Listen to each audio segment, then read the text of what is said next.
Crimes passionnels, disparitions inquiétantes ou machinations diaboliques, percer les secrets des faits divers les plus marquants et plonger au cœur des affaires les plus étonnantes de l'histoire judiciaire. La découverte de la vérité ne tient parfois qu'à un fil. Bienvenue dans Chroniques criminelles. L'affaire Catherine Gardère. Un soir d'octobre 2014, à Échillais, en Charente-Maritime, Jean-François Gardère est inquiet. Sa femme, Catherine, est partie faire un jogging et elle n'est toujours pas rentrée. La nuit passe et toujours rien. Alors, dès le lendemain matin, des bénévoles ratissent les environs pour tenter de la retrouver. Son corps est découvert à quelques kilomètres de chez elle, à moitié dénudée. Elle a été violée et battue à mort. Dans la petite commune d'à peine 3000 habitants, c'est le choc. Que s'est-il passé? Catherine a-t-elle été victime d'un prédateur de passage? Ou bien le tueur est-il l'un des habitants du village? La réponse dans ce podcast inédit de Chroniques criminelles.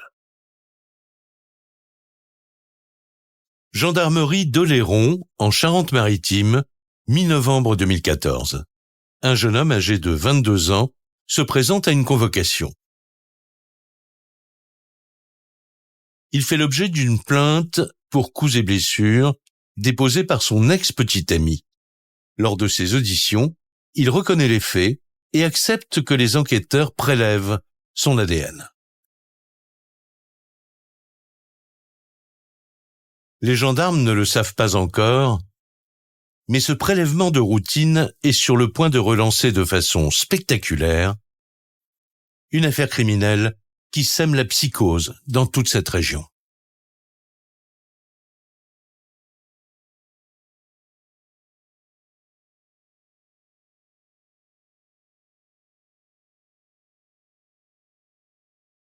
Tout commence à Échillais, en Charente-Maritime. Cette petite commune est proche de la ville portuaire de Rochefort.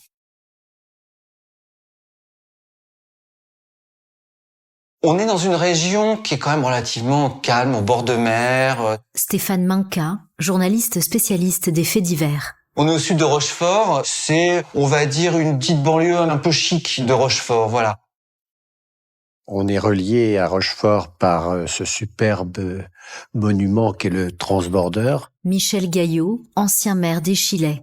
C'est une petite ville de plus de 3500 habitants aujourd'hui où, très franchement, il fait bon vivre. C'est ici, à Échillais, que la famille Gardère vit depuis toujours. Jean-François et Catherine forment un couple très uni, avec 2 grands-enfants.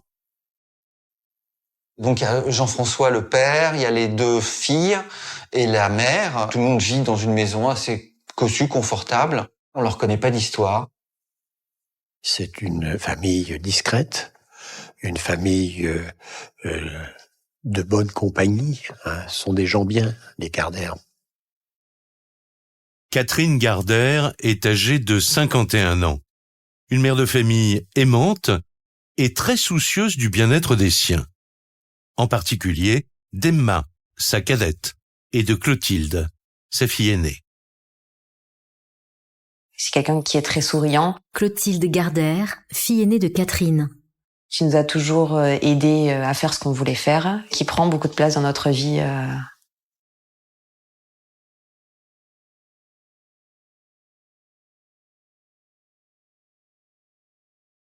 Voilà plusieurs années que Catherine Gardère travaille, non loin d'Échillais, dans un laboratoire d'analyse médicale. Sa joie de vivre fait l'unanimité chez ses collègues. Catherine, c'est la collègue anti-morosité. Evelyne Pellerin, amie de Catherine.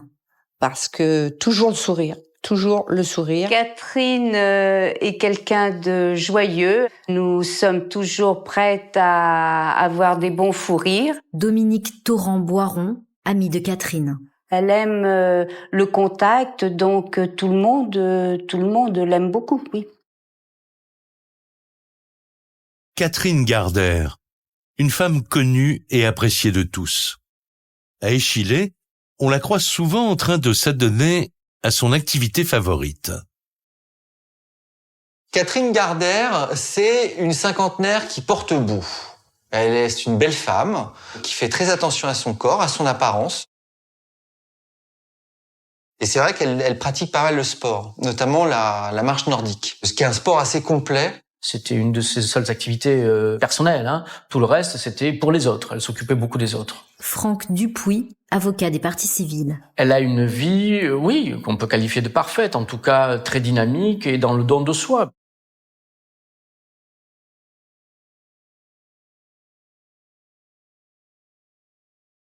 Une famille très soudée, un travail qui la comble, une existence aussi discrète qu'harmonieuse.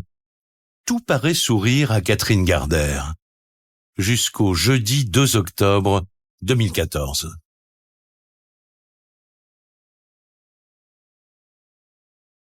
Il est 18h30 ce jour-là. Jean-François, le mari de Catherine, se gare devant leur maison d'Échillé.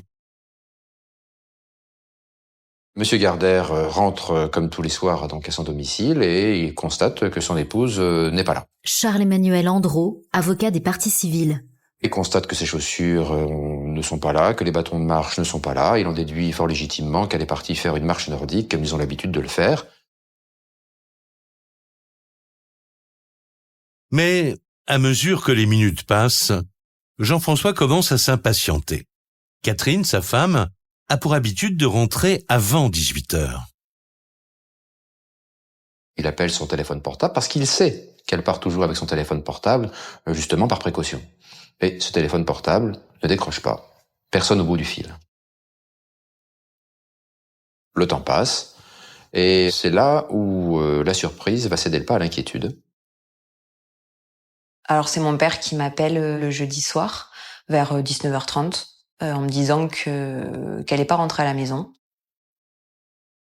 Donc je me dis qu'il y a un problème. Après, quoi, j'en sais rien, j'espère que c'est pas grave, mais je me dis qu'il y a quelque chose qui va pas. Il est 19h30. Voilà 1 heure maintenant que Jean-François se demande où est son épouse. Je crois que c'est sur les coups de 20h qu'il se rend à la gendarmerie de Saint-Aignan pour indiquer qu'il était étonné que sa femme ne rentrait pas. La disparition de Catherine est immédiatement prise au sérieux par la gendarmerie. Et là, les gendarmes de la brigade de Saint-Aignan et de la compagnie de Rochefort déclenchent les recherches. Christophe Gauthier, sous-officier de gendarmerie à Poitiers. Ce qui est normal, puisque voilà, elle a disparu, il faut la retrouver le plus rapidement possible. La marcheuse aurait-elle été victime d'un malaise? Route de campagne, forêts environnantes, les gendarmes commencent à passer le secteur d'Échillé au peigne fin. Il y a une brigade nautique, il y a également une brigade cynophile. Il y a un dispositif mis en place qui est absolument énorme, ce qui prouve vraiment que la disparition a un caractère très inquiétant.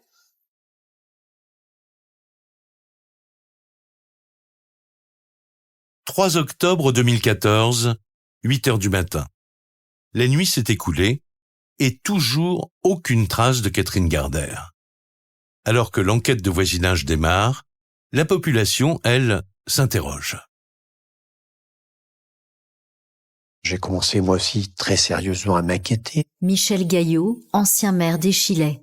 et à me demander pourquoi cette voisine n'était pas rentrée de cette sortie sportive.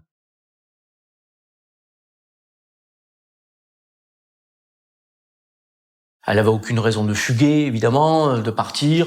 On a des raisons légitimes d'être inquiet et de penser qu'il s'est passé quelque chose de très grave. Il n'y a pas non plus le moindre signe d'elle dans les hôpitaux de la région.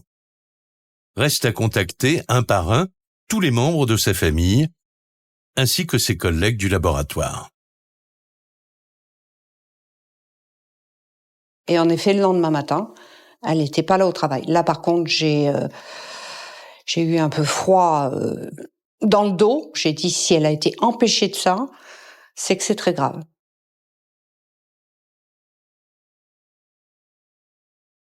Mon père m'a appelé, j'attendais qu'il me tienne au courant de ce qui se passait. Clotilde Gardère, fille aînée de Catherine. Du coup, n'ayant pas de nouvelles le lendemain matin, moi je suis partie en voiture et je suis rentrée à Échillé. Clotilde Gardère, qui fait ses études à Toulouse, prend alors la route. Famille, amis, relations. Par le bouche à oreille, la nouvelle de la disparition de Catherine fait le tour d'Échillé.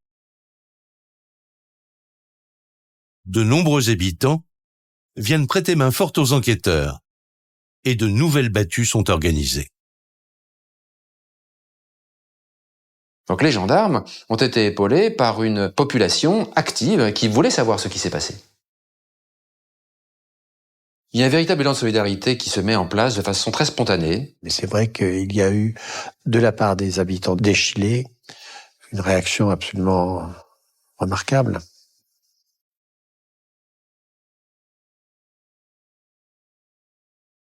Voilà plus de 12 heures que Catherine Gardère a disparu. Grâce à la population de la région, les recherches s'étendent partout autour de la commune, sans résultat. Mais en fin de matinée, tout s'accélère. Au début, c'est un bénévole qui trouve les premières traces dans un chemin blanc où il est effectivement étonné de constater qu'il y a une flaque de sang, avec ensuite des traces de traction sur le sol qui démontrent que quelque chose a été bougé, qui a été tiré. D'importantes traces de sang à même le sol. Ce bénévole alerte aussitôt les gendarmes et très vite, il tombe sur un autre indice, un peu plus loin, en lisière de forêt. Aucune confusion possible. Ce sont les lunettes de Catherine Gardère.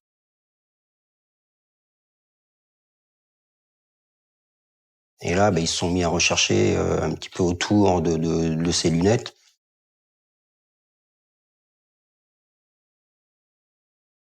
Ils sont rentrés dans le bois du Chai, ils ont découvert Madame Gardère qui était appuyée sur un arbre, à moitié dévêtue. Puis le corps était partiellement enfoui sous des feuilles, maculé de sang, donc c'était quelque chose qui était assez dur. Franck Dupuis, avocat des parties civiles. Et sans rentrer dans les détails, mais c'était quand même atroce.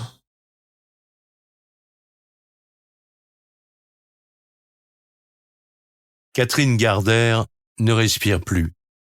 Son visage et son corps sont affreusement tuméfiés. La scène insoutenable que les gendarmes découvrent au pied de cet arbre ne laisse guère de place au doute. Il y a des flaques de sang partout.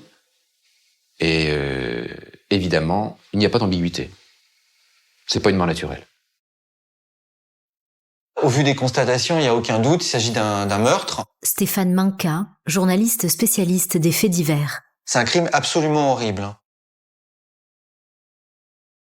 Une enquête judiciaire est immédiatement ouverte et confiée aux gendarmes.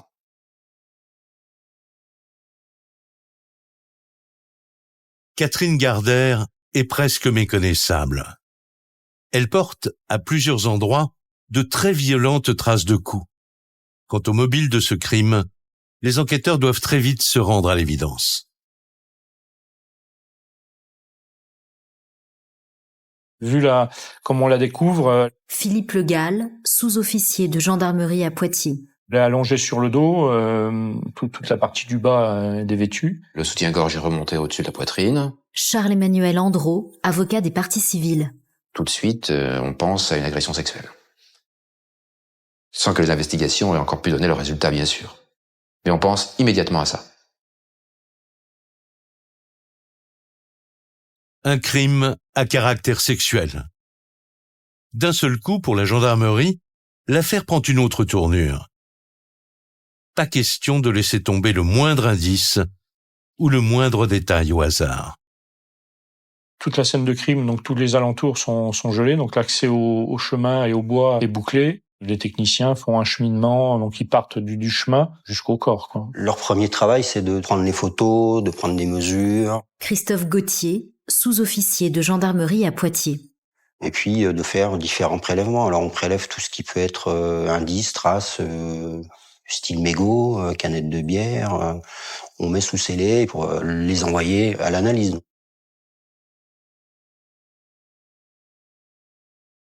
Pendant que la police scientifique ratisse les lieux, la famille de Catherine Gardère est prévenue.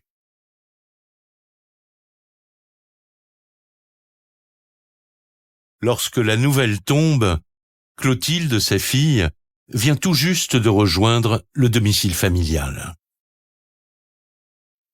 Mon père est arrivé, je sais plus quelle heure il devait être 14h, et j'ai vu sur la tête de mon père qu'on l'avait retrouvé.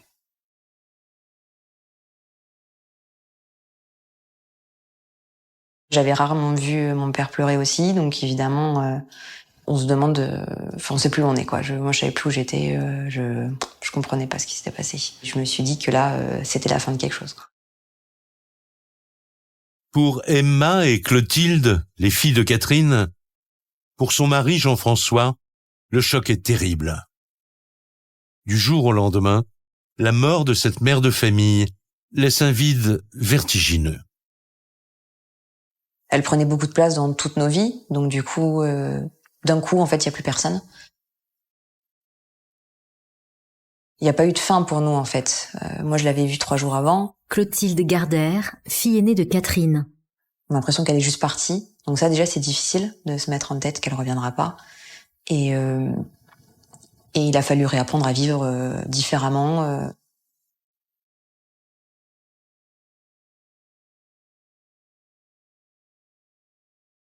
L'émotion gagne également les habitants d'Échillais. Voisins, amis, collègues de travail de Catherine, tous sont horrifiés par les circonstances du crime.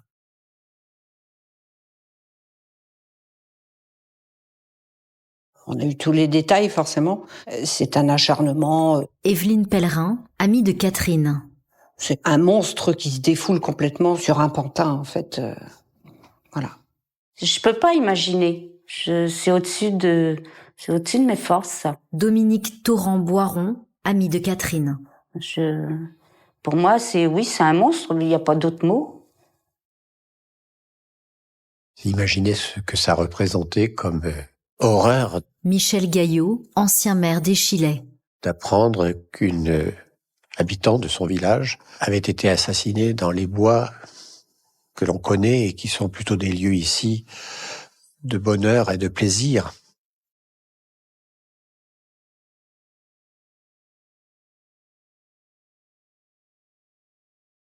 Une mère de famille sauvagement assassinée, une petite ville traumatisée. Alors que la population cherche à comprendre, les enquêteurs, eux, misent beaucoup sur l'autopsie de la victime.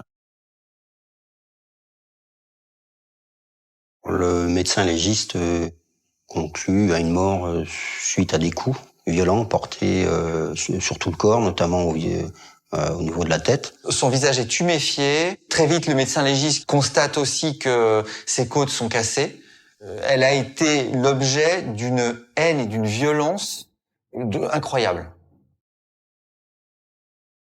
L'examen médico-légal confirme l'extrême barbarie de ce crime. Catherine Gardère a été victime d'une avalanche de coups portés à main nue avant de succomber à un traumatisme crânien. Quant aux motivations du ou des meurtriers, les gendarmes avaient vu juste. Les prélèvements qui ont été faits au cours de l'autopsie ont permis de découvrir des traces de sperme. Et ce qui faisait guère de doute, au regard de la scène de crime, va être confirmé par les prélèvements. Catherine a été violée.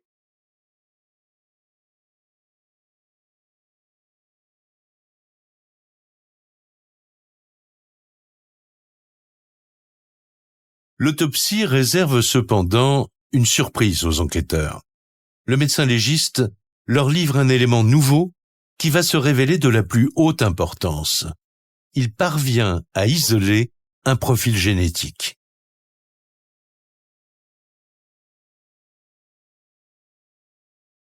Le premier réflexe des enquêteurs est bien évidemment de le confronter au fichier, et malheureusement, ça ne matche pas, comme on dit dans le jargon policier. On ne sait pas à qui appartient cet ADN. Un ADN inconnu parmi les millions de profils contenus dans le fichier des empreintes génétiques.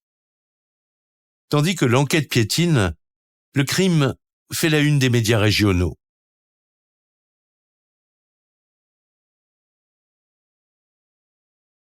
Trois jours après la découverte du corps sans vie d'une femme de 51 ans à Échillé, en Charente-Maritime, l'enquête commence. Peu d'indices, pas de suspect pour le moment. L'émotion ici reste vive. Échillé est une tranquille bourgade de 3400 habitants où Catherine Gardère menait une vie discrète, entourée de fidèles amis, des proches, aujourd'hui très choqués. Une affaire si terrifiante que l'onde de choc se propage au-delà de la région, si bien qu'une semaine après le crime, la France entière découvre le visage de Catherine.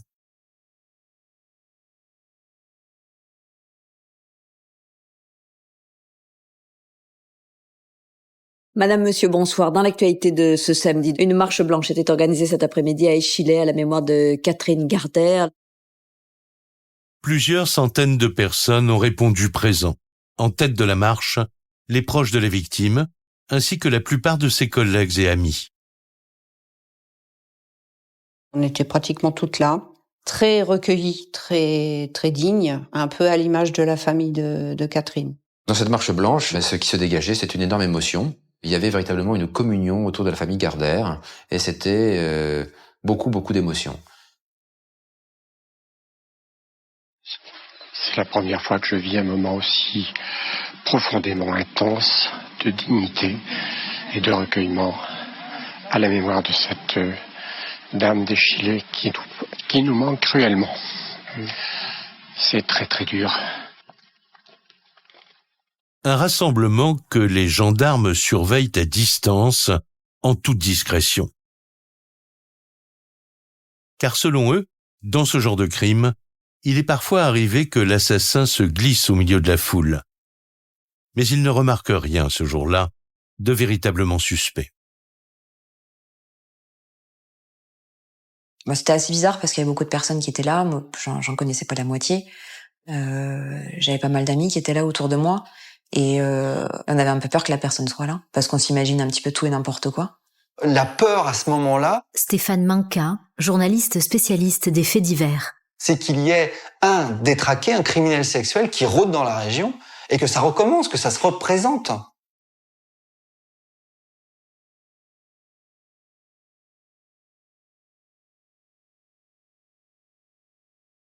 Et si le meurtrier venait à frapper à nouveau? Plus de 8 jours après la mort de Catherine Gardère, la psychose s'étend inexorablement à toute la région.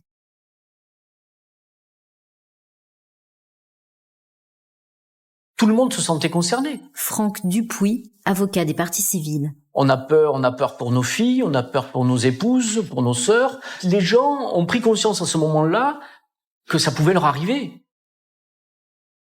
Des femmes étaient inquiètes de savoir qu'un tueur était dans la nature Christophe Gauthier, sous-officier de gendarmerie à Poitiers.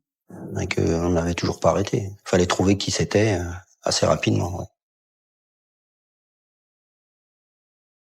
Malgré la pression qui s'installe, les gendarmes se heurtent à un obstacle.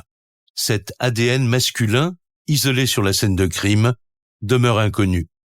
Alors ils décident de passer en revue toutes les hypothèses. Catherine Gardère aurait-elle été suivie à la sortie du travail? On constitue des équipes qui sont chargées de contacter toutes les personnes susceptibles de donner un renseignement pour essayer de recréer son emploi du temps. Et le soir, un gendarme m'a téléphoné en me demandant, voilà, votre collègue, Catherine... Evelyne Pellerin, amie de Catherine. Je la revois très bien. Elle a fini son travail à 12h30 ce jour-là, comme toujours, très souriante, très une petite rigolade avant de partir. Il est 15h lorsque Catherine quitte le laboratoire. Jusque-là, rien d'anormal. Par la suite, des voisins la voient regagner son domicile d'Échillé avant de le quitter un peu plus tard. C'est un certain nombre de petits renseignements qui nous ont permis de dire qu'elle était partie aux alentours de 16 heures de chez elle, en tenue de marcheuse nordique avec ses 2 bâtons.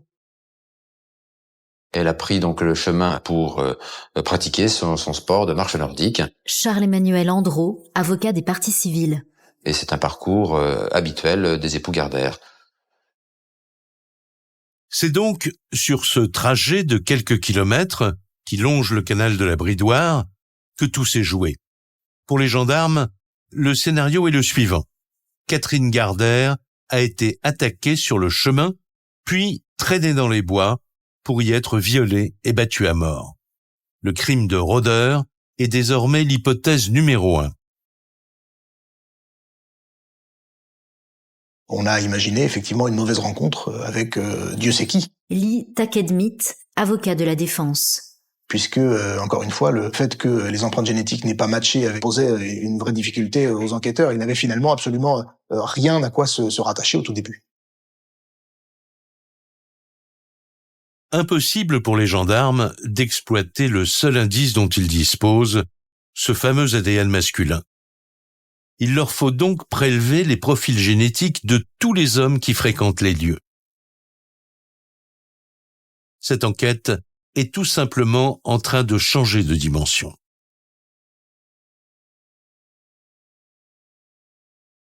On se dit, on va faire catégorie par catégorie. Philippe Le Gall, sous-officier de gendarmerie à Poitiers. Donc déjà, faire des contrôles tous les jours sur le chemin. Tous les hommes sont entendus et prélevés. Les gens qui font du cheval, les gens qui font du vélo, les gens qui courent. Et je crois qu'il y en a une centaine qui ont été analysés, sans résultat. Les comparaisons ADN se multiplient, mais toujours rien. Les gendarmes en sont pourtant persuadés.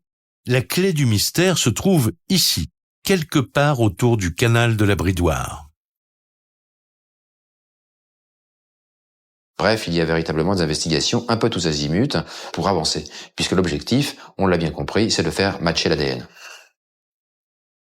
Qu'un crime comme celui-ci puisse frapper à la porte de ces gens à la vie si paisible peut s'entendre, mais qu'on ne parvienne pas à mettre la main sur le criminel. Il y avait quand même une espèce d'ambiance très très lourde dans les parages à la suite de ce crime. Partout dans le secteur, la psychose monte encore d'un cran. Surtout parmi les joggeurs et les promeneurs présents chaque jour aux alentours du canal. C'est clair qu'on voit plus les choses de la même façon. On va dans des lieux sécurisés, mais pas n'importe où et surtout pas toute seule. Avant, je marchais beaucoup ou je courais dans la campagne. Dominique Torrent-Boiron, amie de Catherine. Maintenant, j'y vais plus du tout. Je vais en ville. Je m'arrêterai pas de vivre, je cours régulièrement, je cours 3 fois par semaine, donc... Clotilde Gardère, fille aînée de Catherine. Après, oui, je fais attention. Je fais peut-être plus attention qu'avant, mais je continue ma vie et je m'arrêterai pas pour ça.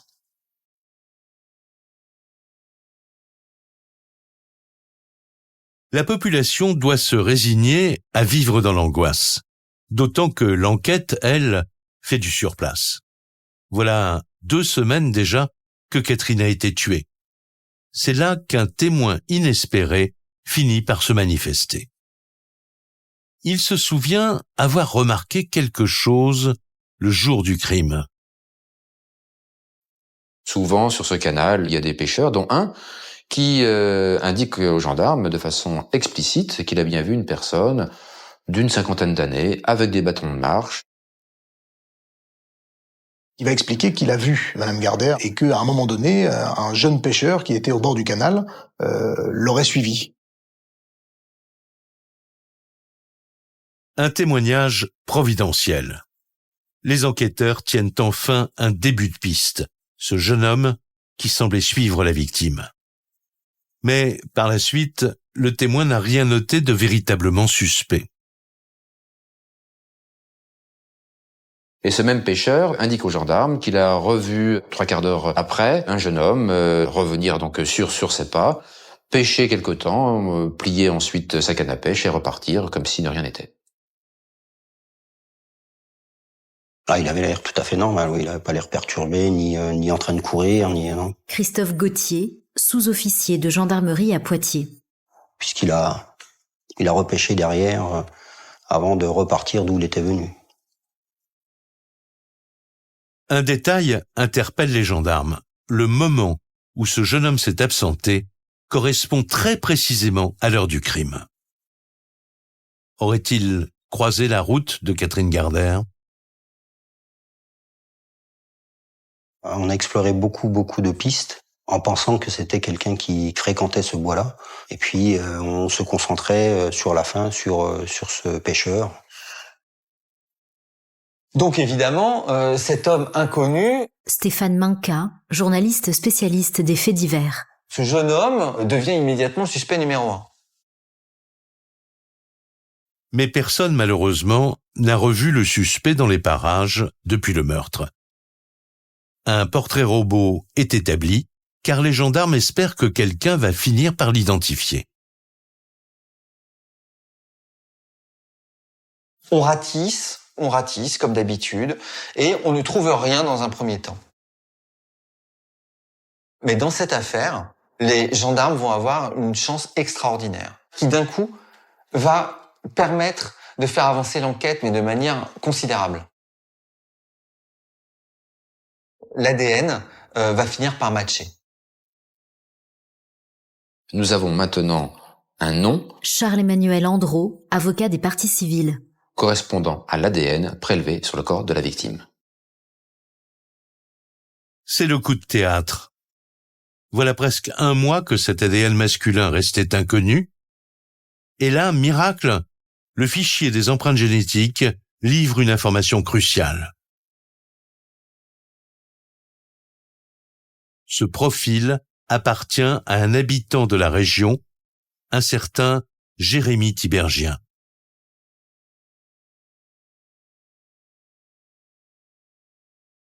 Ce qui est dingue dans cette affaire, c'est la raison pour laquelle l'ADN de Jérémy Tiberghien est rentré dans le fichier. Ça n'a strictement rien à voir avec le décès de Madame Gardère. Lee Takedmit, avocat de la défense. C'est uniquement en lien avec des faits de violence conjugale pour lesquels une plainte avait été déposée contre lui. Les enquêteurs chargés du dossier Gardère n'en reviennent pas. L'ADN de ce Jérémy Tiberghien vient tout juste d'être intégré au fichier. Il lui a été prélevé dans une affaire de coups et blessures. Quant à son signalement, il colle parfaitement avec le portrait robot.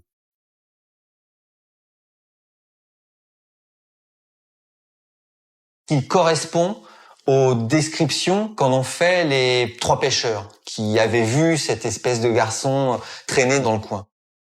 Environ 25 ans, pêcheur, donc il entrait dans le profil du jeune homme qui suivait Madame Gardère. Toute cette histoire a basculé 4 jours seulement après le meurtre de Catherine. Visé par une plainte de son ex-compagne pour des violences, Jérémy Tiberghien était convoqué ce jour-là par les gendarmes de l'Héron. Cette île de Charente-Maritime est située à quelques kilomètres d'Échillais. Et donc, il décide d'auditionner Jérémy Tiberghien pour qu'il soit entendu sur cette affaire concernant son ancienne petite amie, et un prélèvement ADN est effectué. Il y a un don du ciel, c'est-à-dire que Jérémy qui est convoqué par la brigade de gendarmerie. Franck Dupuis, avocat des parties civiles. Pour toute autre chose, accepte le prélèvement ADN sur lui. Ayant donné son ADN et dans l'attente de son procès pour violence conjugale, il est remis en liberté, mais pas pour très longtemps.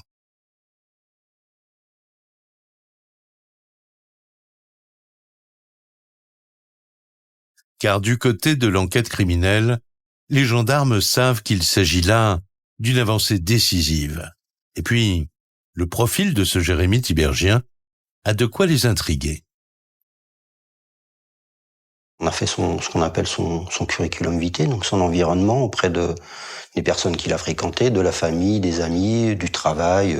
C'est un très jeune homme d'une vingtaine d'années, un jeune homme sans histoire réellement particulière sur le plan judiciaire, j'entends. Donc on sait qu'il travaille dans un centre hippique à côté de la Tremblade. Philippe Le Gall, sous-officier de gendarmerie à Poitiers. Donc il vit juste à côté du canal. Un suspect qui réside à 2 pas des lieux du crime, ses témoins qui le reconnaissent formellement, et surtout, cet ADN qui le désigne comme possible meurtrier. L'enquête connaît un brusque coup d'accélérateur. Jérémy Tiberghien est interpellé par la gendarmerie.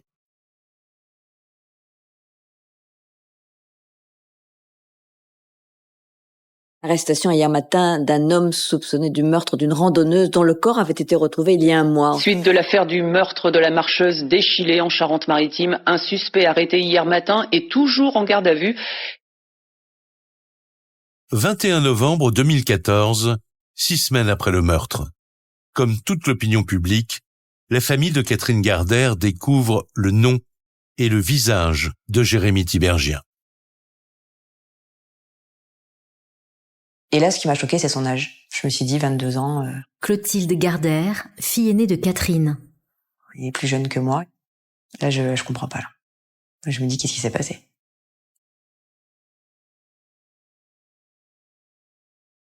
Les enquêteurs prennent beaucoup de pincettes. Ils nous disent pas ce qu'il dit. On sait juste qu'il est en garde à vue. On cherche des informations, mais on n'en a pas trop.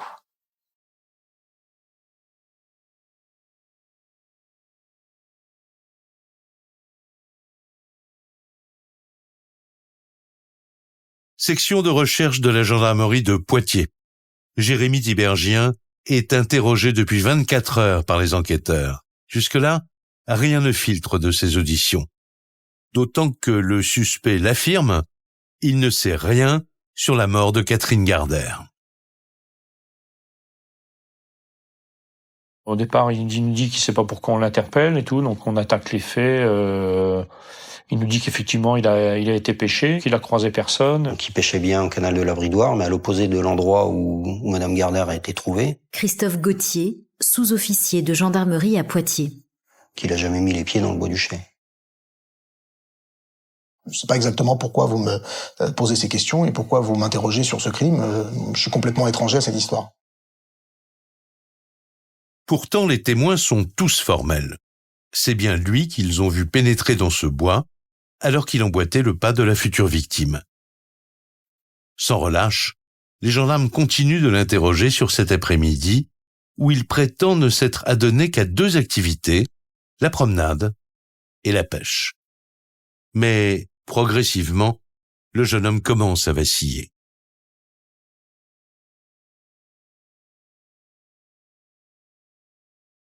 Il est pas bête, Jérémy. Il est quand même, il comprend vite les choses. Il reconnaît donc à minima. Il est obligé de reconnaître qu'il était sur place. Mais il va falloir des heures et des heures. Stéphane Manca, journaliste spécialiste des faits divers. Aux enquêteurs pour le mettre devant la preuve, l'évidence. On a ton ADN. Les gendarmes abattent leur carte maîtresse. Son ADN a été trouvé sur la victime. Un élément déterminant qui achève de déstabiliser le suspect. Donc il est quand même assez perturbé pendant l'audition, parce qu'il se met beaucoup à sangloter. Effectivement, lorsque il va être confronté à des éléments qui sont des éléments importants du dossier. Lee Takedmit, avocat de la défense. Contre lesquels il est compliqué de se battre, il va finir par reconnaître être l'auteur de ce crime. Les gendarmes tiennent enfin des aveux. Mais que s'est-il vraiment passé cette fameuse après-midi? Voilà le récit que Jérémy en fait. Il explique être arrivé sur place, près du canal, avec sa canne à pêche. Très vite, il croise quelqu'un qu'il n'avait jamais vu auparavant. Une femme, âgée d'une 50aine d'années.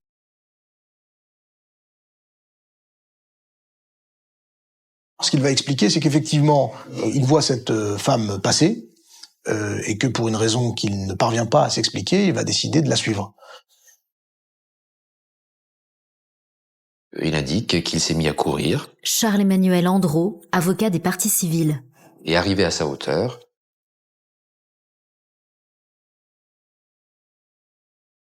il lui a asséné un très violent coup de poing sur la tête. Celle-ci tombe au sol et il y a une flaque de sang qui apparaît immédiatement. Sous la violence du coup, la mère de famille tombe inconsciente. À partir de là, son agresseur raconte l'avoir traînée hors du chemin pour se mettre à l'abri des regards.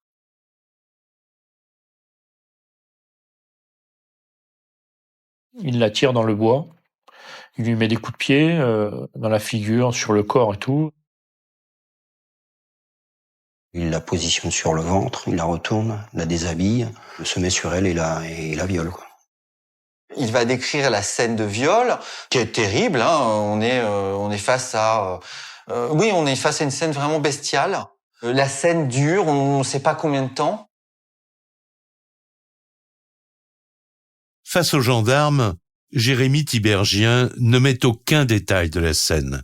Sa confession se fait de plus en plus glaçante. Il va de nouveau la frapper. Et il va la frapper jusqu'au-delà de l'inconscience, puisque lui-même va le dire, il va dire, elle n'était pas morte, mais c'est comme si je l'avais laissée pour morte. Catherine Gardère ne reprendra jamais connaissance. Son corps sans vie sera découvert le lendemain matin, au pied d'un arbre.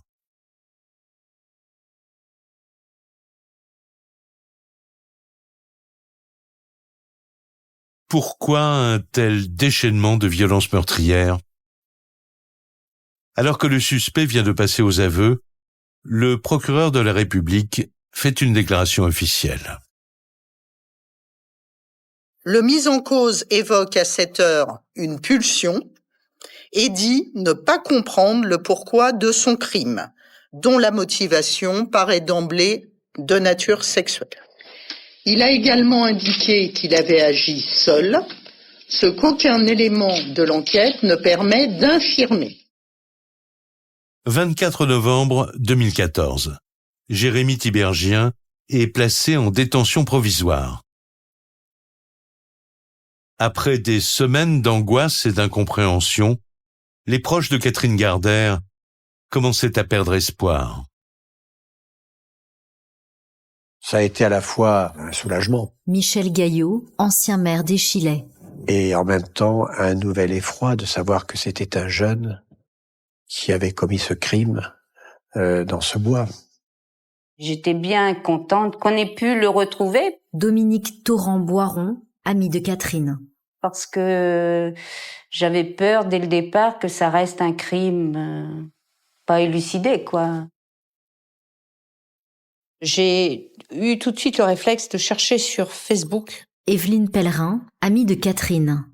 Et c'est là que j'ai découvert, un jeune homme ordinaire, totalement ordinaire. Il a rien de particulier.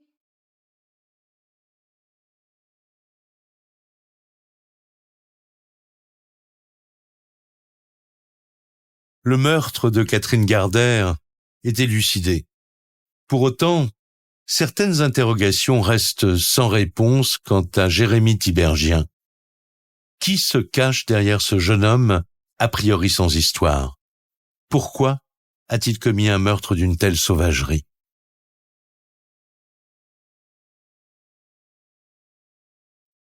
Son profil sur le plan social, familial, est assez décalé par rapport au crime qu'on a constaté lorsqu'on a retrouvé le corps de Madame Gardère. On ne comprend pas comment ce gamin de 22 ans peut avoir pété un plomb à ce point-là, quoi. Alors donc, on va commencer à faire l'entourage.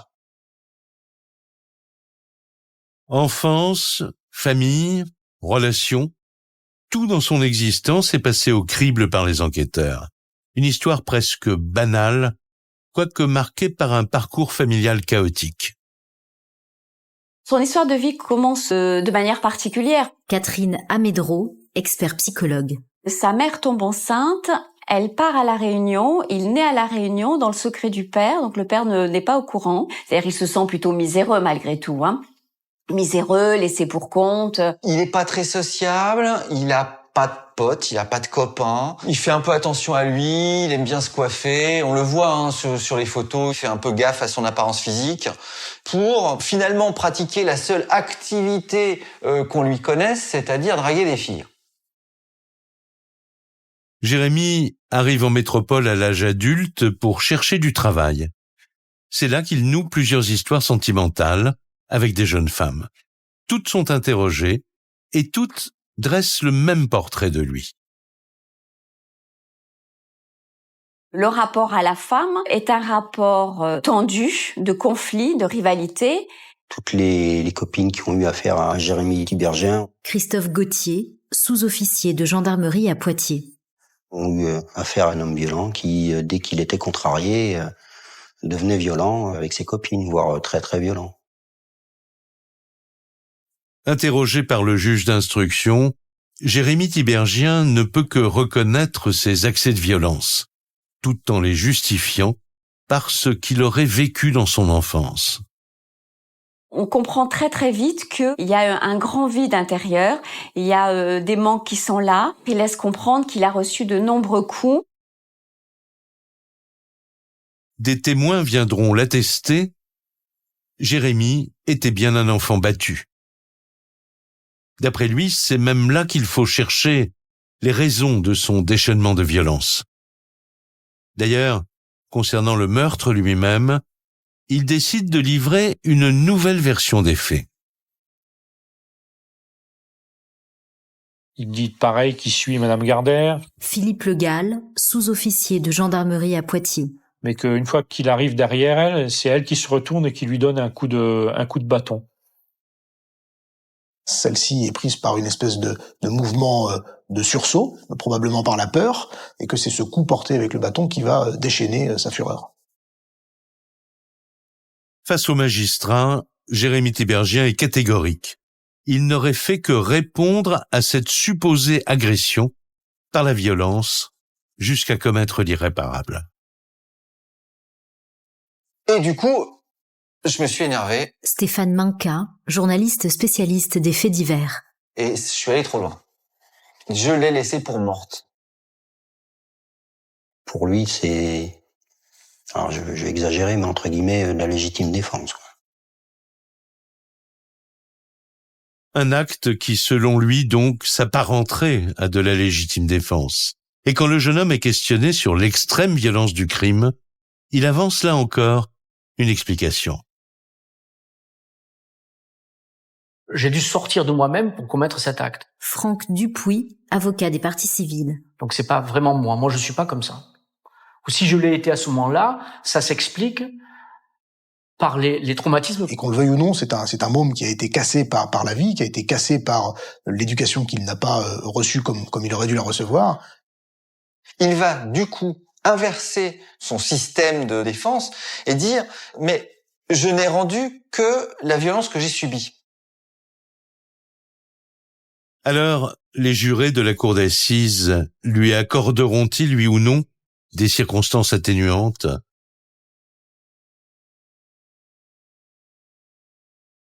Tribunal de Saintes, en Charente-Maritime, 4 septembre 2017. 3 ans ont passé depuis la mort de Catherine Gardère. Sa famille, ses voisins d'Échillais, ses amis du travail sont là, au grand complet. Face à eux, Jérémy Tiberghien, 25 ans, seul dans le box des accusés.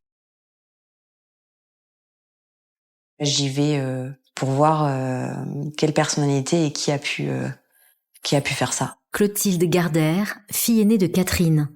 En me disant de toute façon ça la ramènera pas. Donc après le pourquoi. Je voulais savoir justement dans quelles circonstances exactement. Evelyne Pellerin, amie de Catherine. Elle avait été tuée pour savoir en fait ce qu'elle avait vécu. Et moi, je venais chercher ma réponse. L'accusé sait qu'il risque gros, jusqu'à 30 ans de prison pour viol et homicide volontaire. Au premier jour d'audience, tout le monde se presse pour voir le dangereux tueur du canal. Il baisse les yeux tout le temps. Il baisse les yeux, il est très effacé, il parle pas beaucoup. Il s'exprime pas trop. Je pense qu'il se rend pas compte de ce qu'il a fait en fait à ce moment-là. Il y a un côté tout à fait singulier dans son comportement. Charles-Emmanuel Andreau, avocat des parties civiles. Qui est extrêmement blessant pour les victimes parce qu'il n'y a pas d'affect.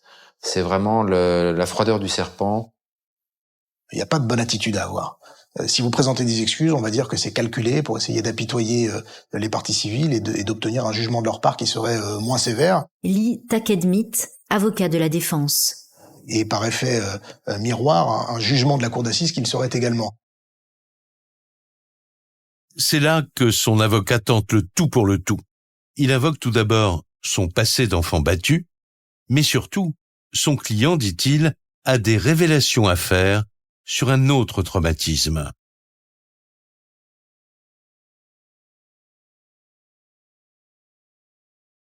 Il prétend avoir été violé par une personne alors qu'il avait 5 ans sur le chemin de l'école à La Réunion. Et donc, il considère que ce viol est finalement l'explication à la mort de Catherine.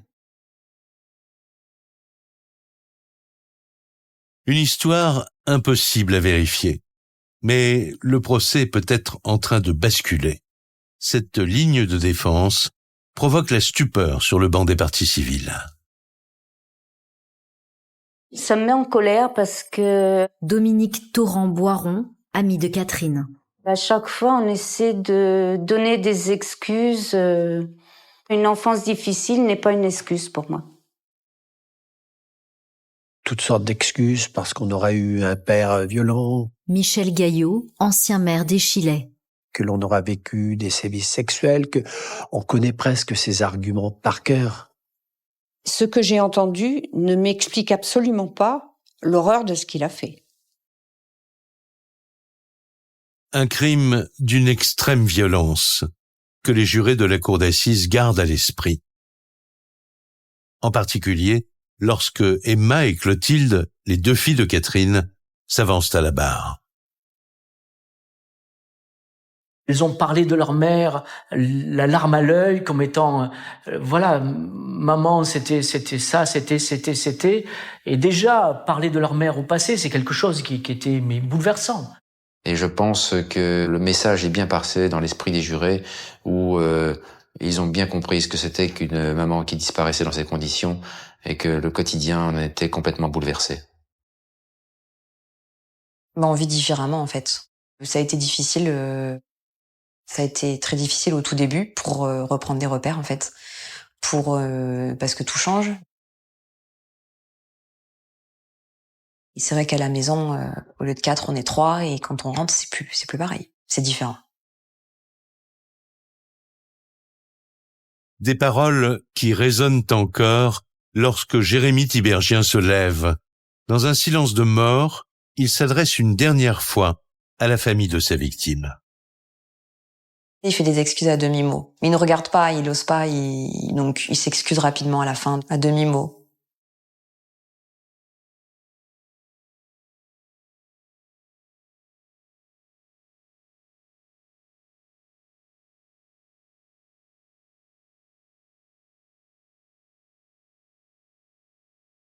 Les jurés seront-ils plus sensibles aux arguments de l'accusé ou aux témoignages si émouvants des filles de la victime? Après 3 jours d'audience, le verdict tombe. Jérémy Tiberghien est condamné à la peine maximale, 30 ans de réclusion criminelle. Aucune circonstance atténuante ne lui est accordée. Une peine confirmée lors de son procès en appel. Aujourd'hui, à Échillais, même si la justice est passée, les cicatrices sont toujours là. Malgré les années qui ont défilé, le souvenir de Catherine hante encore toutes ses amies, restées inconsolables.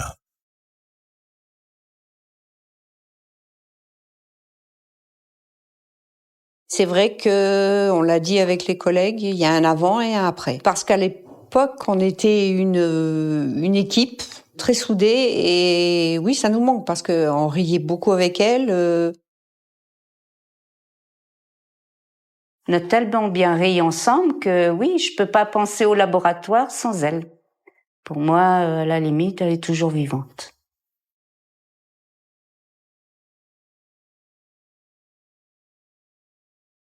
Même sentiment dans l'entourage de Catherine Gardère.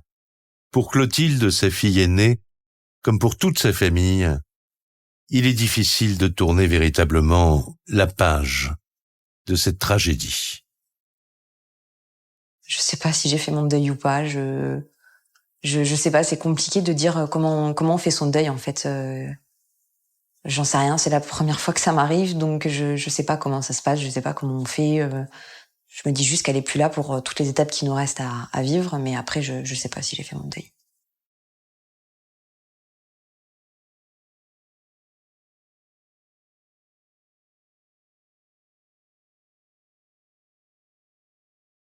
Vous venez d'écouter Chronique criminelle. Si l'épisode vous a plu, n'hésitez pas à mettre des étoiles, à commenter ou à vous abonner sur votre plateforme d'écoute préférée. Et retrouvez dès la semaine prochaine un nouvel épisode de Chronique criminelle.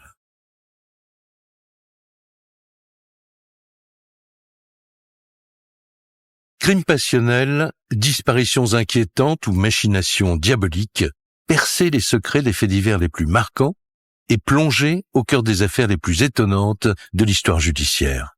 La découverte de la vérité ne tient parfois qu'à un fil. Bienvenue dans Chronique criminelle. Dans cet épisode, l'affaire des époux Lefebvre.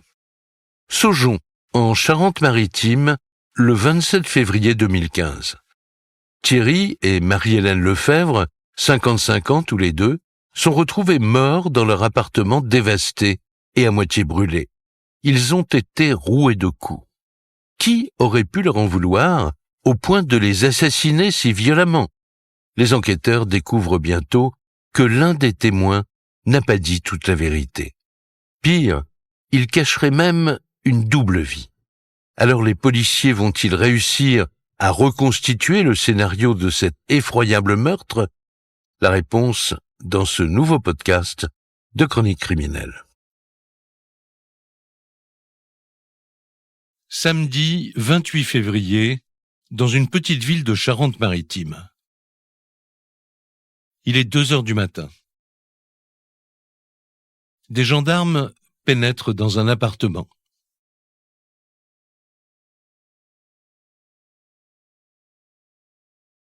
À l'intérieur, c'est le noir complet. Une épaisse fumée gêne leur progression.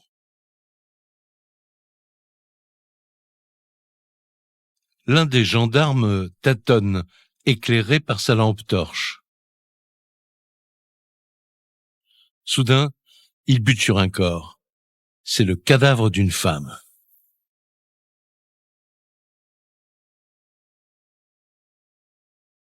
Dans la salle de bain, un homme mort dans la baignoire. Une véritable scène d'horreur. Qui sont-ils et pourquoi un tel massacre?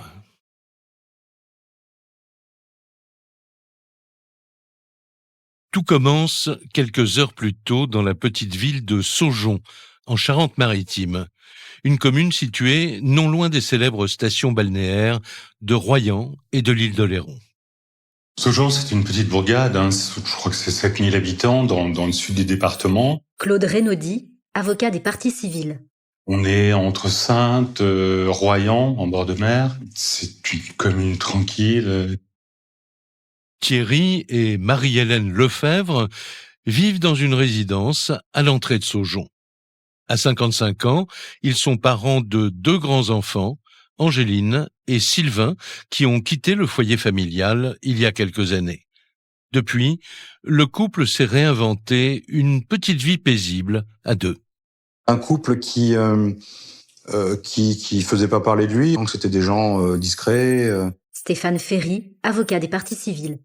Sans problème et qui menaient leur vie sans difficulté particulière. Ma maman, elle a arrêté de travailler. Sylvain Lefebvre, fils de Thierry et Marie-Hélène. Et mon papa, lui, a vendu sa société. À l'aube de la soixantaine, ils ont décidé de préparer leur retraite. Thierry a vendu sa société d'ambulance pour devenir salarié dans la même branche. Ils se séparent également de leur petit pavillon pour réaliser leur rêve, faire construire une maison. En attendant, ils s'installent au premier étage de cet immeuble. C'était provisoire puisqu'ils cherchaient un terrain à construire. D'ailleurs, Thierry Lefebvre avait montré à son beau-père ce terrain qui était en prévision et qui a priori allait être acheté. Et il a vendu son affaire et après la maison. Catherine Imblot, sœur de Thierry Lefebvre. Donc ils avaient récupéré l'argent et tout cet argent avait été mis sur un compte. Et en attendant de trouver la maison idéale, la vente de la société plus celle de la maison, ça représente une coquette somme. Son pactole bien à l'abri, le couple prospecte pour trouver l'endroit idéal. Mais le soir du vendredi 27 février 2015, ces beaux projets vont s'arrêter net.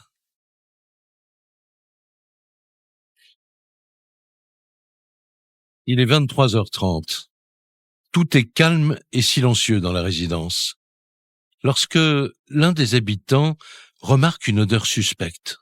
Vous avez au premier étage un jeune couple dont la femme est enceinte et le mari sent une très forte odeur de carburant, de combustible et commence à se déplacer dans les étages et s'aperçoit que peut-être que ça viendrait de l'appartement qui est situé au deuxième étage.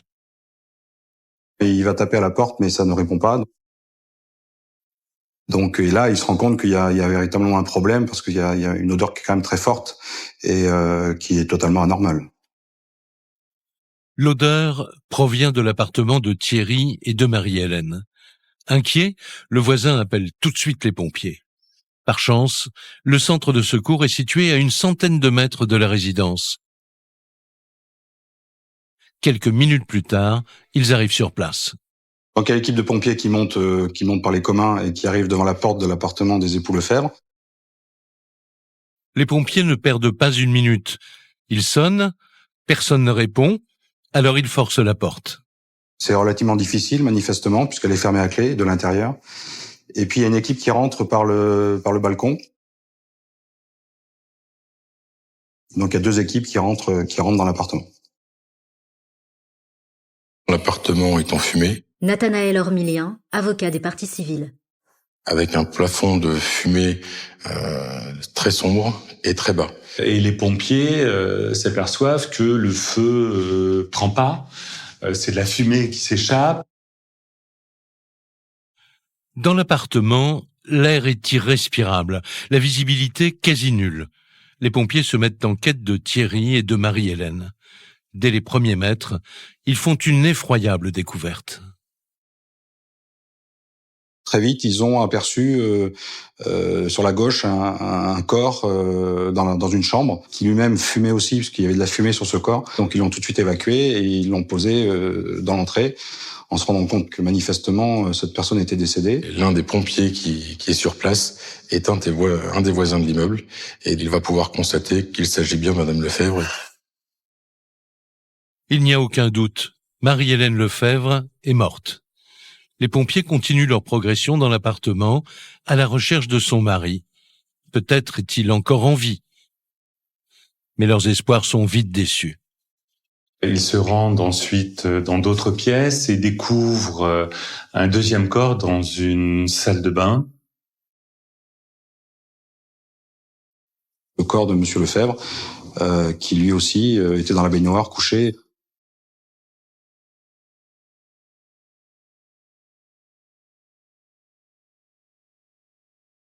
Les pompiers sont surpris. Pourquoi cet homme est-il dans la baignoire, tout habillé? A-t-il cherché à échapper à l'incendie? À 2h du matin, le major Éric Thomas, le chef de la cellule d'identification criminelle de La Rochelle, arrive sur place. D'emblée, l'état des corps, notamment celui de Thierry Lefebvre, l'interpelle. On a vraiment l'image de la personne qui a pris une multitude de coups. Éric Thomas, expert en criminalistique et scènes de crime. Sur le visage et le front et la boîte crânienne, voilà, on s'est acharné un peu sur lui, quoi. Il constate dans la salle de bain une scène assez effroyable, faut bien le dire, puisqu'on a ce corps dans la baignoire qui est amoché.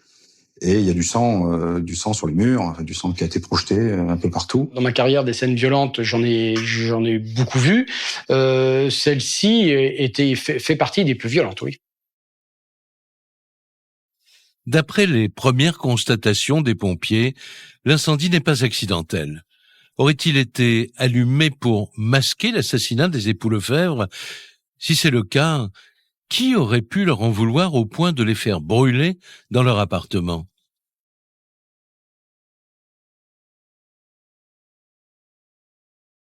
Avant de commencer leurs investigations, les enquêteurs doivent prévenir les proches.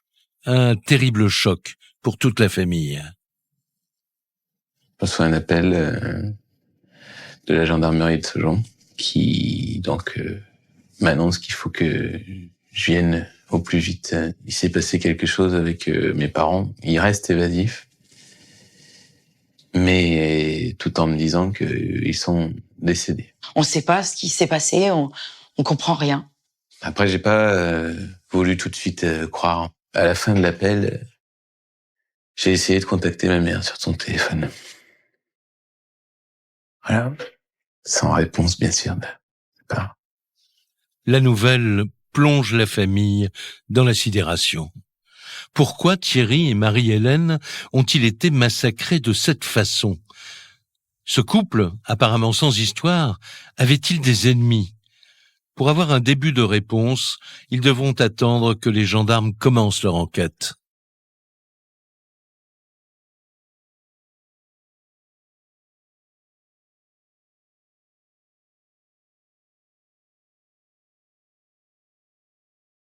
Quelques heures après le drame, au petit matin, les gendarmes retournent dans l'appartement des victimes. L'odeur de brûlé et d'essence est toujours très présente. Le médecin légiste commence par examiner les corps. Les enquêteurs attendent beaucoup de son expertise pour trouver des informations sur les causes de la mort de Marie-Hélène et Thierry Lefebvre.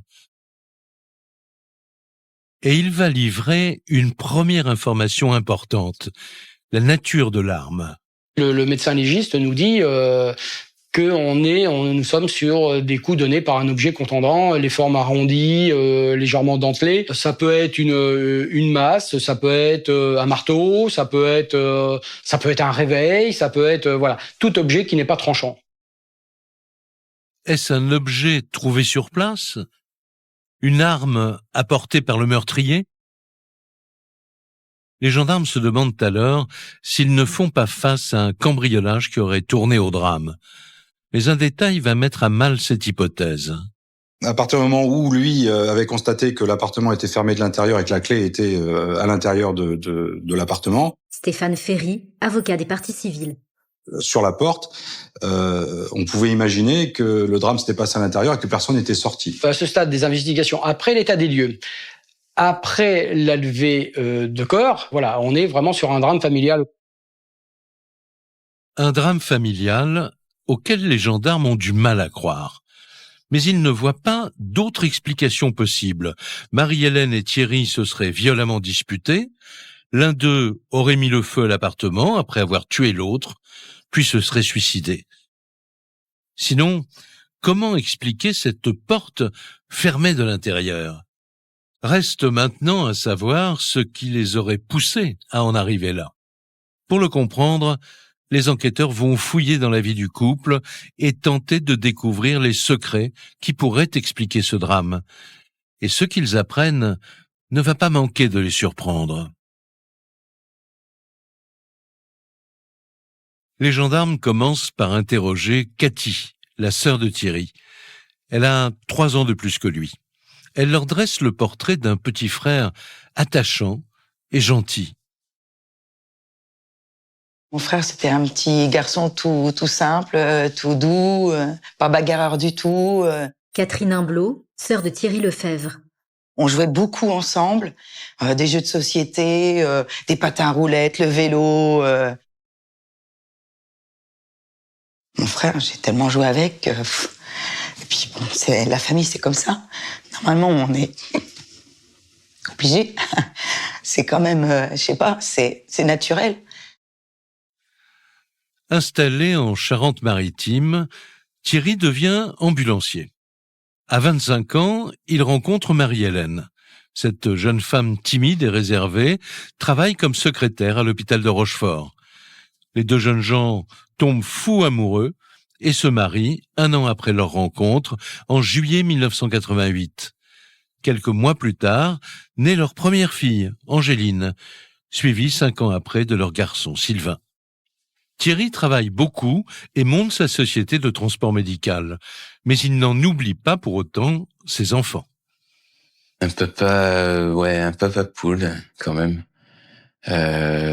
Toujours dans la discussion. Sylvain Lefebvre, fils de Thierry et Marie-Hélène. On pouvait parler de tout sans gêne, et puis il répondait facilement. Voilà, c'était mon frère. Tranquille, gentil, voilà. Doux et pas rebelle. Pas rebelle du tout. Quand on était jeunes et même plus tard, ils étaient prêts à se priver eux et donner à leurs enfants. Voilà. C'est le patriarche, le papa de famille, il a les épaules, il garde et il porte sa famille au bonheur. Les gendarmes sont surpris. On est bien loin d'un homme violent qui aurait fini par se déchirer avec sa femme. Marie-Hélène, elle non plus, ne semble pas avoir le profil. Elle est décrite par ses proches comme une mère de famille épanouie. À la naissance de ses enfants, elle quitte son emploi de secrétaire pour se consacrer entièrement à eux.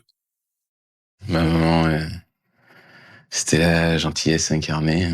C'était toujours prendre soin de ses enfants. C'est vrai qu'elle prenait souvent ma défense aussi, quand je faisais quelques bêtises. Les années passent et la vie continue de s'écouler paisiblement. Thierry et Marie-Hélène se découvrent une passion, le camping-car. On voyageait beaucoup en camping-car. Après, c'est vrai qu'on partait quand même assez souvent. Il était super propre, ce petit camping-car. Il était bien spacieux, tranquille. Ce camping-car les rassurait. En plus, c'était cocooning. Donc, du coup, il y avait encore cet effet d'être tous les deux. Il n'y avait pas trop de monde qui venait les embêter non plus. Donc, du coup, c'était l'idéal pour eux. Les gendarmes sont étonnés par le portrait que la famille dresse de Thierry et de Marie-Hélène. Un couple équilibré, aimant, rien à voir avec des époux qui s'entretuent. Ça n'est pas tout. Leurs proches racontent qu'en 2012, 3 ans avant le drame, Thierry vend sa société. Il veut profiter de la vie. Avec Marie-Hélène, ils décident de franchir un cap, de tout changer. C'est à ce moment-là qu'ils envisagent de construire une maison, leur rêve de toujours. En attendant, ils vendent leur pavillon et ils s'installent à Saujon, dans un 3 pièces. Au fil des auditions, se dessine un couple fusionnel qui avait des projets. Quelle raison aurait-il eu de se donner la mort ? C'est en continuant de questionner les proches que les enquêteurs trouvent enfin un détail qui les interpelle. Marie-Hélène a du mal à se faire à cette nouvelle vie. Elle se sentait pas bien à cet appartement, oui, c'est sûr. Elle est née dans une maison comme nous, comme Thierry, comme moi, dans une maison avec un jardin, en pleine campagne. On s'enferme pas comme ça d'un seul coup. Donc c'est vrai, je comprends Marie-Hélène qu'elle était très, très triste, ça c'est sûr. Tout le monde nous dit qu'elle est un peu dépressive. Le mari travaille, ils ont vendu leur société. Lionel Béthune de Moreau, avocat de la défense. L'épouse reste à domicile, les fenêtres la plupart du temps fermées et ne connaissant peu de personnes. Les enquêteurs pensent tenir une piste. Ce mal-être de Marie-Hélène pourrait peut-être expliquer le drame. Déprimée, elle aurait pu vouloir mettre fin à ses jours et entraîner avec elle son mari. Les gendarmes creusent immédiatement cette hypothèse auprès des proches, mais ils vont être déçus. Beaucoup de questions sur leur relation à mes parents pour savoir si si ce serait pas une dispute conjugale. Moi, je la trouvais pas déprimée. Pour moi, oui, il y a des hauts, des bas. Quand on a vécu des années de couple, on a vécu plusieurs choses. Mais non. Les enquêteurs sont dubitatifs. Selon sa famille, Marie-Hélène n'était pas dépressive et n'aurait jamais pu tuer son mari. Alors, ils ne savent plus que penser. Rien ne colle.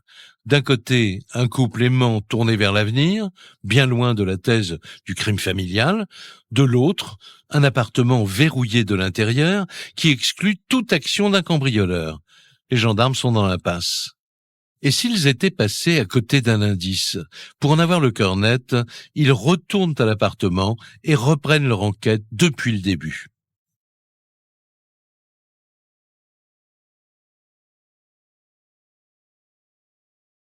Ils vont cette fois s'intéresser de plus près à l'incendie. Et ils ne vont pas le regretter. Il y a un départ de feu très important qui est même le principal. Éric Thomas, expert en criminalistique et scènes de crime. C'est celui qui est dans la salle à manger au niveau du canapé. Et là, on voit que le canapé a été totalement détruit, causant de gros dommages au mur, au plafond. Un foyer est situé dans le salon, à hauteur du canapé. Nathanaël Ormilien, avocat des parties civiles. Un second foyer dans la chambre, à proximité immédiate de la victime. Et le troisième foyer dans la salle de bain. Il n'y avait pas suffisamment d'oxygène pour que le feu puisse se développer d'une manière extrêmement importante. Mais en poursuivant leurs recherches, les gendarmes vont faire une découverte primordiale. Un indice qui va changer le cours de l'enquête. On découvre une trace de fumée au-dessus la fenêtre de la cuisine. Une simple trace de fumée qui va tout changer. Ce qui démontre que la fenêtre était bien ouverte au moment de l'incendie. Et donc qu'on pouvait très bien sortir de l'appartement par cette fenêtre. Bah oui, c'est complètement possible puisque elle est à 3,60 m de hauteur, je crois. Ça paraît haut comme ça. Stéphane Ferry, avocat des parties civiles.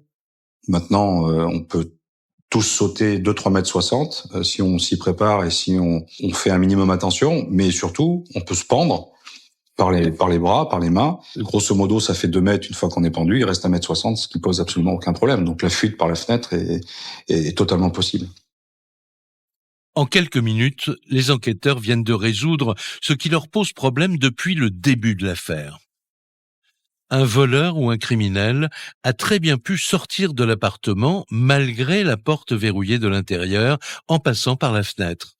Et cette information remet tout en question. À partir du moment qu'on a une sortie possible de l'appartement, là, bien évidemment, ça change absolument tout au niveau de l'enquête. La thèse de double homicide semble privilégiée, voire quasi certaine.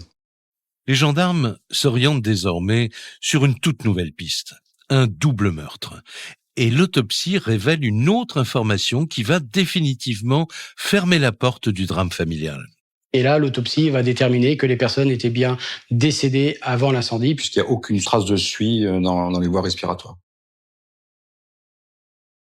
Cette constatation est essentielle et permet aux gendarmes d'élaborer un nouveau scénario. Un criminel serait entré dans l'appartement, aurait tué Marie-Hélène et Thierry, aurait mis le feu et se serait enfui par la fenêtre. Les enquêteurs doivent donc trouver des indices qui les mettraient sur la piste du meurtrier. Ils reprennent leurs recherches dans l'appartement. Et ils ont de la chance. Le feu, qui aurait dû effacer toutes les traces, n'a pas pris. Et ils ne tardent pas à trouver un premier élément intéressant.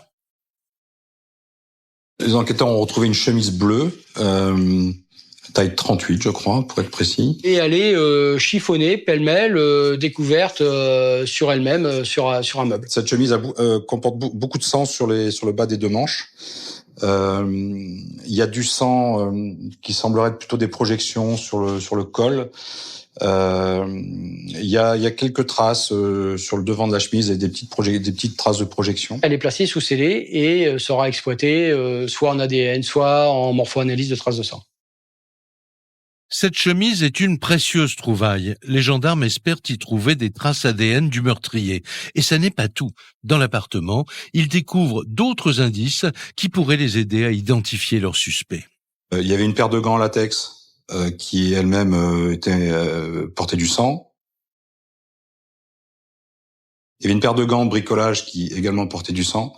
Il y avait une chaîne de cou qui était a priori cassée et qui était dans l'entrée par terre. Il y a aussi des objets qui sont directement saisis. Les colliers retrouvés vont être saisis.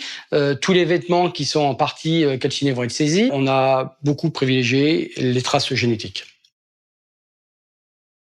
Avec la recherche d'ADN, les enquêteurs espèrent remonter jusqu'à l'auteur du crime. En attendant, ils commencent à se faire une idée plus précise du scénario de cette terrible journée du vendredi 27 février. On peut imaginer que Madame Lefebvre a été assassinée dans de ces jours, éventuellement sur la banquette. Claude Renaudi, avocat des parties civiles. Le corps a été transporté dans la chambre. On met un foyer d'incendie dans la chambre. On met un foyer d'incendie à l'endroit où on a pu massacrer, il n'y a pas d'autre terme, Madame Lefebvre. Et ensuite, l'arrivée, quelques temps plus tard, de Monsieur Lefebvre, avec le corps qui est saccagé dans la salle de bain. L'assassin semblait particulièrement déterminé, qu'il a agi avec une violence absolument incroyable. Et qu'il avait une volonté de masquer tout ça en essayant d'incendier l'appartement. Un double homicide, puis un incendie pour masquer l'affaire. Les gendarmes ont réalisé de gros progrès dans leur enquête. Ils espèrent maintenant beaucoup des analyses qui seront faites sur les objets placés sous scellés et notamment cette chemise bleue. Pour les proches, en revanche, la situation est terrible. La sauvagerie de ce double meurtre est insoutenable. C'est d'une violence inouïe. C'est pas une simple bagarre, hein. C'est clairement un déchaînement. Sylvain Lefebvre, fils de Thierry et Marie-Hélène. Si le terme on pourrait trouver, il y en aurait plusieurs, un massacre. Vous perdez votre père et votre mère dans des conditions quand même pas de nom. Catherine Imblot, sœur de Thierry Lefebvre. C'est même pas... Il y a pas de nom. C'est pas possible, quoi. Tu peux pas comprendre. Un événement pareil, c'est incompréhensible, c'est... Vous savez, j'ai pas pu voir une dernière fois le corps de mes parents. Ils ont refusé de nous présenter les corps de par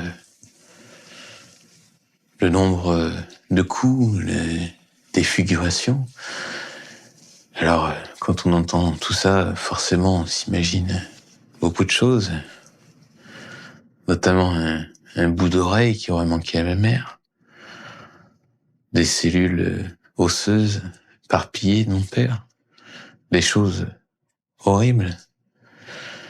Alors, forcément, on se dit, non seulement ils sont morts, par quelqu'un, et par souffrance énorme. Pourtant, la famille n'est pas au bout de ses peines. De nouveau entendue par les gendarmes pour reconstituer les dernières heures des époux Lefebvre, elle va apprendre que ce terrible fait divers n'a pas encore livré tous ses secrets.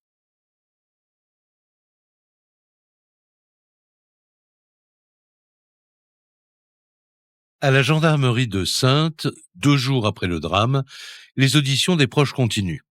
Pour mettre la main sur le meurtrier, les enquêteurs tentent de déterminer l'emploi du temps du couple le jour de sa mort. Quelqu'un aura peut-être remarqué quelque chose d'anormal. Ils commencent par interroger Angéline, la fille aînée, et elle leur raconte un événement qui pourrait bien avoir son importance. Le soir des faits, elle aurait reçu des messages étranges de sa mère. Elle appelle sa mère, 19h18, 19h19, ça répond pas. Quelques minutes plus tard, elle reçoit un SMS, 2 SMS, provenant du téléphone de sa mère. Stéphane Ferry, avocat des parties civiles. Qui lui explique qu'il y a deux amis de son père qui sont là pour le camping-car. Voilà. Bon. Alors, elle sait pas trop de quoi elle en retourne, mais sur le coup, elle en reçoit un troisième à 21h20 qui lui dit on se couche. Angéline explique aux gendarmes qu'elle n'a pas trop compris ce message, qu'elle ne sait rien de cette histoire de camping-car. Son compagnon, Louis Méa, en revanche, pourra sûrement les renseigner car il a vu, dit-elle, ses beaux-parents le soir du meurtre.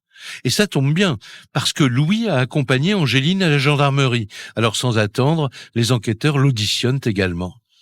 Et il confirme qu'il a vu ses beaux-parents quelques heures avant leur mort, entre 17h et 19h.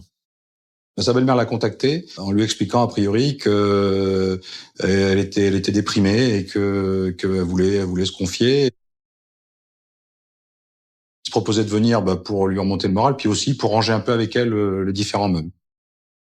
Les enquêteurs veulent en savoir plus. Louis Méa leur apprend que le couple cherchait à vendre son camping-car et que ce soir-là, ils avaient rendez-vous avec de potentiels acquéreurs. Arrivent les deux personnes dont il ignore absolument tout. Lionel Béthune de Moreau, avocat de la défense. Et qui viennent rendre visite, a priori, selon ce que lui indique sa belle-mère, par rapport à un projet d'acquisition du camping-car. Alors, il dit de type roumain, a priori, voilà, donc qui serait là pour acheter le camping-car des époux Lefebvre. Il les a quittés sur le coup de 19h, en laissant donc à la fois ses beaux-parents et puis ces deux personnes qui s'étaient présentées, qui semblaient d'ailleurs connaître principalement son beau-père, puisque son beau-père a évoqué un prénom de Jean-Louis. Voilà une information qui intéresse au plus haut point les gendarmes. Deux individus qui rendent visite au couple le soir du drame, ça n'est sûrement pas un hasard. D'autant que Louis Méa n'en a pas terminé. Il raconte aussi que, quelques heures après être rentré chez lui, ces deux individus sont venus lui rendre une petite visite qui n'avait rien d'amical. Il a vu les deux individus qui l'attendaient grosso modo en bas de l'immeuble. Et qui lui ont dit, de toute façon, on a fait ce qu'on avait à faire. Hervé Coé, ami de Louis Méa. Il fallait pas qu'il s'en mêle, quoi. Et c'est ça qui lui faisait peur. L'un lui aurait dit il ne faut surtout pas en parler parce que ça se terminera mal. Et donc il a été choqué, il a eu peur. Louis Méa est terrifié, à tel point qu'il ne se rend pas à la gendarmerie de peur des représailles. Mais il est convaincu que ces deux personnes pourraient être impliquées dans les meurtres de ses beaux-parents. Pour les enquêteurs, ce témoignage fait l'effet d'une bombe. Ils tiennent sûrement leur meurtrier. Ils se lancent alors sans attendre sur cette nouvelle piste. Mais ils vont avoir des surprises.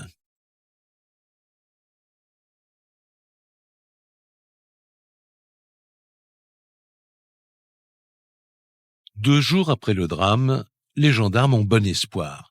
Les acheteurs du camping-car sont sans doute les criminels qu'ils recherchent. Reste à trouver leur identité. Et ça n'est pas une mince affaire, car ils ne savent rien à leur sujet. Tout ce qu'ils ont, c'est le témoignage de Louis Méa. À partir du moment où il a soutenu que ces deux messieurs sont arrivés pour acheter le camping-car, évidemment, les enquêteurs ont cherché à savoir s'il était à vendre. Il y a eu des recherches faites par la gendarmerie. Aucune dans le Bon Coin, dans d'autres sites, Paris Vendu, etc. Claude Renaudi, avocat des parties civiles. Aucune annonce sur la vente d'un camping-car. On n'a jamais trouvé trace de ces deux personnes. Les recherches commencent mal. Mais les gendarmes ne baissent pas les bras. Ils vont avoir recours à un instrument qui leur est souvent précieux, les caméras de vidéosurveillance. Et coup de chance, il y en a une sur le toit de la caserne des pompiers, juste à côté, qui a vue sur la résidence de Marie-Hélène et de Thierry. C'est une caméra qui prend en fait des photos à 360 degrés. Cette caméra est faite pour déceler éventuellement des foyers d'incendie. Et cette caméra prend des photos du parking et de l'entrée de la résidence où habite M. Ham Lefebvre. Les enquêteurs sont confiants. Cette caméra aura sûrement enregistré l'arrivée des deux visiteurs, et peut-être même leur visage ou la plaque d'immatriculation de leur voiture.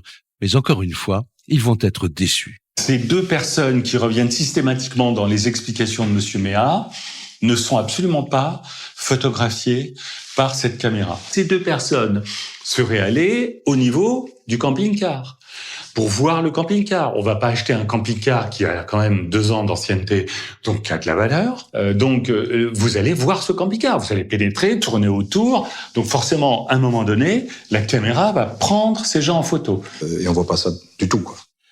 Sur la vidéo, aucune trace des deux individus. Pourtant, ils n'ont pas pu échapper aux caméras. Alors comment est-ce possible ? Les gendarmes commencent à se demander si Louis Méa ne leur aurait pas menti. Et les témoignages des proches vont les conforter dans cette idée. Car en fait, cette histoire de vente de camping-car, personne n'y croit.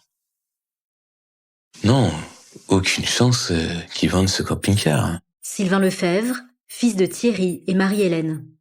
Mon père, c'était toute sa vie, le camping-car. Non, ça, c'était pas possible, ça. Le projet de construire une maison, il y avait le camping-car dedans. Catherine Imblot, sœur de Thierry Lefebvre. Donc, c'était pas vrai. Puis personne n'avait entendu ça. Les gendarmes sont étonnés. D'après les proches, le couple n'aurait jamais vendu son camping-car, il y était bien trop attaché. Mais alors, pourquoi Louis Méa aurait-il inventé toute cette histoire ? Un nouveau témoignage va renforcer leurs doutes, celui de Sylvain, le fils cadet de Marie-Hélène et de Thierry Lefebvre. Il raconte aux gendarmes qu'après le drame, son beau-frère aurait eu un comportement curieux. C'est vrai qu'il avait une attitude étonnante. Pas un regard fixe vers nous. Jamais dans les yeux. Très fatigué. Tout le monde était dans le chagrin. Lui arrive à s'endormir sur le canapé. Alors que sa compagne est en pleurs. On ne s'endort pas à côté. Il y avait dans son comportement Nathanaël Ormilien, avocat des parties civiles. quelque chose qui n'était pas comme d'habitude.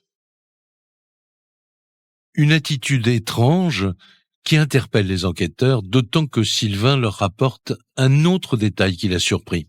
Puis ses blessures aussi, ces blessures qu'il a, pas très grandes effectivement, mais elles sont là. Elles sont situées à la lèvre et sur une main, la main gauche.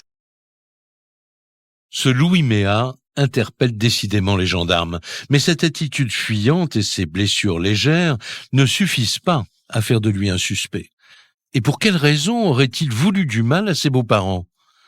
Sylvain leur livre alors une information capitale. Il y aurait peut-être une affaire d'argent derrière toute cette histoire. Je leur parle d'un prêt d'argent qui m'a été apporté à ma connaissance quelques jours seulement avant leur décès. Il y a eu une mise à disposition d'un fonds de trésorerie de 14 000 à 30 000 euros qui a été prêté par monsieur et madame Lefebvre qui avaient des facilités à leur fille et à leur gendre. Ils donnent un coup de pouce à leur fille, quoi, comme tout parent. Alors, ils prêtent cet argent. Un prêt. Voilà qui intéresse les gendarmes.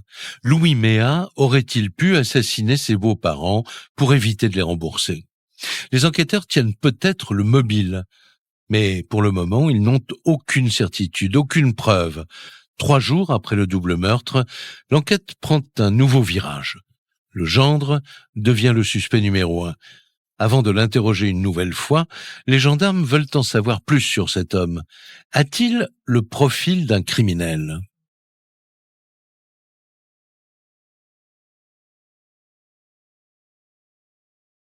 Les gendarmes découvrent que Louis Méa naît à Abidjan, en Côte d'Ivoire, le 2 août 1975, dans une famille aimante et soudée. Son père est sociologue, sa mère secrétaire. À 25 ans, un brevet de commercial en poche, il débarque en France. Il rêve de faire carrière. Mais la réalité est tout autre. En fait, il enchaîne les petits boulots. Après 2 mariages et 2 enfants, il fait la connaissance d'Angéline Lefebvre, la fille aînée de Thierry et Marie-Hélène, sur un site de rencontre. C'est son premier amour, première rencontre, et c'est important. J'ai senti que c'était une bonne relation. Non, j'étais très amoureux. Angéline a 22 ans et Louis Méa est son premier amour. Après 5 mois de relation, le couple s'installe à Orléans. Rapidement, la jeune femme présente son amoureux à sa famille. Quelqu'un de très souriant, qui aborde facilement les gens, qui blague beaucoup, qui parle bien. Après, mes parents sont des gens chaleureux, donc leur porte lui est ouverte, quoi.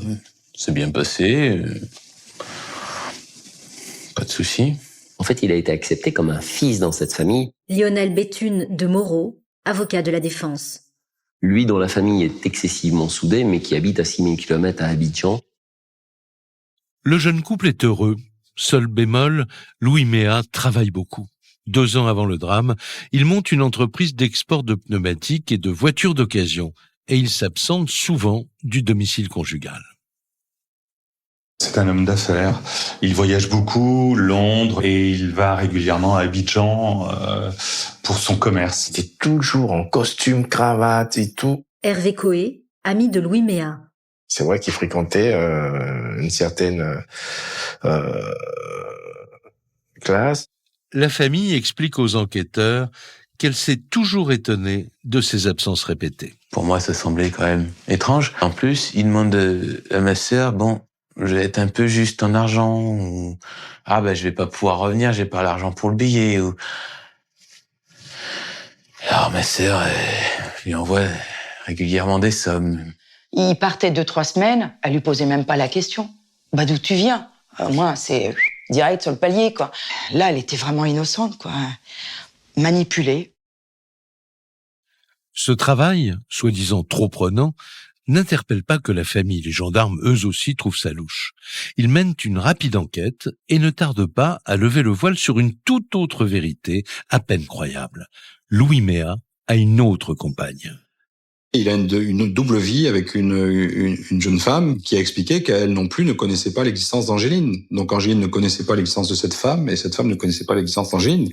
Stéphane Ferry, avocat des parties civiles. Tout ça n'a pas duré 15 jours, ça a duré 5 ans. Une double vie, c'est un doux euphémisme. Claude Renaudi, avocat des parties civiles. Triple, quadruple. Il a moult femmes dans sa vie au même moment. Il était avec une femme, il venait d'avoir un enfant et il l'a appelé pour lui expliquer qu'il il avait été arrêté et que ses papiers étaient pas en règle et qu'il était ramené à la frontière et qu'il repartait en avion en Côte d'Ivoire. Bon. Et il a disparu 12 mois. Sans lui donner de nouvelles. Et en fait, il s'avère qu'il était toujours en France et qu'il a eu un autre enfant avec une autre femme avec qui il était déjà avant. On s'aperçoit que il a une vie de mensonge et de trahison, quoi. Une vie instable, construite sur des mensonges. Plus que jamais, Louis Méa est le suspect numéro 1. Mais les gendarmes doivent trouver d'autres éléments avant de pouvoir l'accuser officiellement. Alors ils tentent d'en savoir plus sur ce fameux prêt, ces 30 000 € que lui auraient donné Thierry et Marie-Hélène 2 ans plus tôt pour monter sa société. Il va faire du commerce qui correspond d'ailleurs aux études qui sont les siennes, et principalement, comme il est franco-ivoirien, du commerce international, c'est-à-dire qu'il va faire de l'import-export. Pourtant, rapidement, la famille a des doutes sur la rentabilité du projet.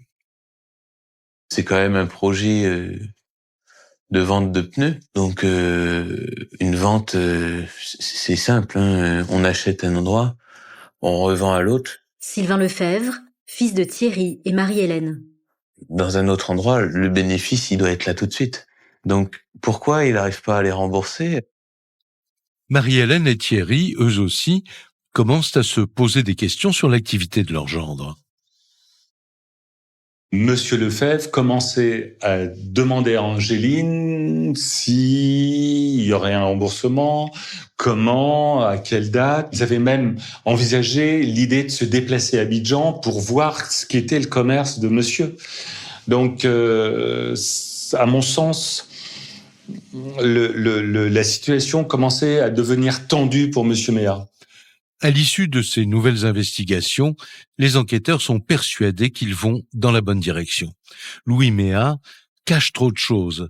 Une double vie, une activité professionnelle trouble, un prêt qu'il ne rembourse pas, mais il leur manque l'essentiel, une preuve tangible qui pourrait le confondre. Et pour le moment, ils n'ont rien, jusqu'à ce rebondissement 7 jours après le drame.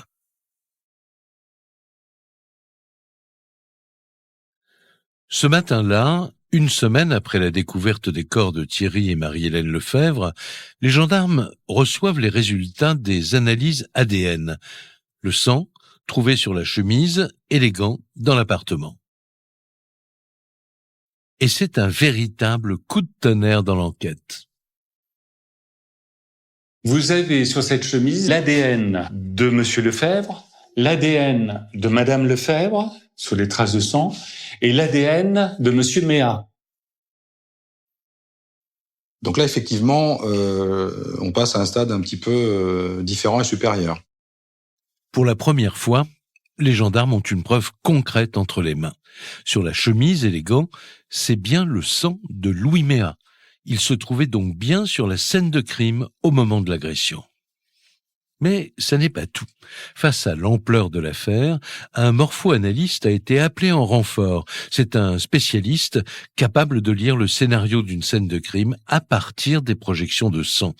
Et son expertise est sans appel. Les coups, en fait, ont été donnés lorsque la chemise était portée. Éric Thomas, expert en criminalistique et scène de crime. Et qu'après, cette chemise a été enlevée et qu'elle a été mise en chiffon. Donc, là, ça veut dire que la personne propriétaire de la chemise a échangé des coups avec les victimes puisque les traces, la plupart des projections de sang qui sont sur la chemise proviennent des victimes. Il a très clairement expliqué que cette chemise était portée par quelqu'un qui était soit l'auteur des faits, soit à proximité des scènes de crime. Voilà. Donc, à partir du moment où il y a l'ADN des deux victimes plus celle de Monsieur Méa, je crois que les enquêteurs ont commencé à avoir plus que des doutes. Une semaine après le double meurtre des époux Lefebvre, les gendarmes ont avancé à pas de géant. Les éléments s'accumulent contre Louis Méa. Les traces de sang des victimes retrouvées sur sa chemise et sur les gants, cette coupure au doigt dont a parlé la famille, les acheteurs fantômes du camping-car, les gendarmes sont sûrs d'avoir suffisamment d'éléments pour le confondre. Et ils ont hâte de l'entendre pour savoir ce qu'il a à répondre.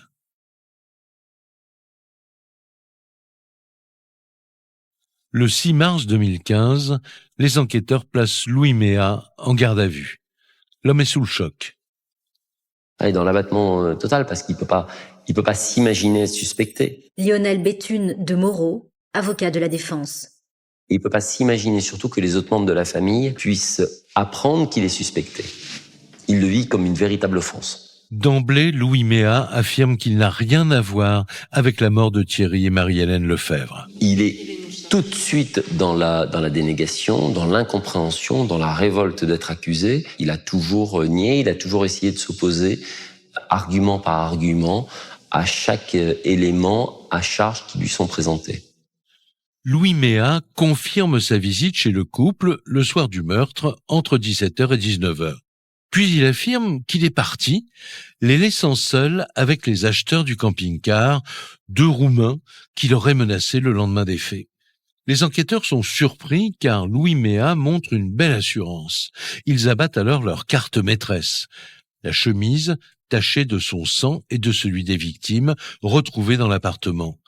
Mais là aussi, le suspect a une explication toute simple. Il indique qu'il s'est blessé d'une manière assez fortuite.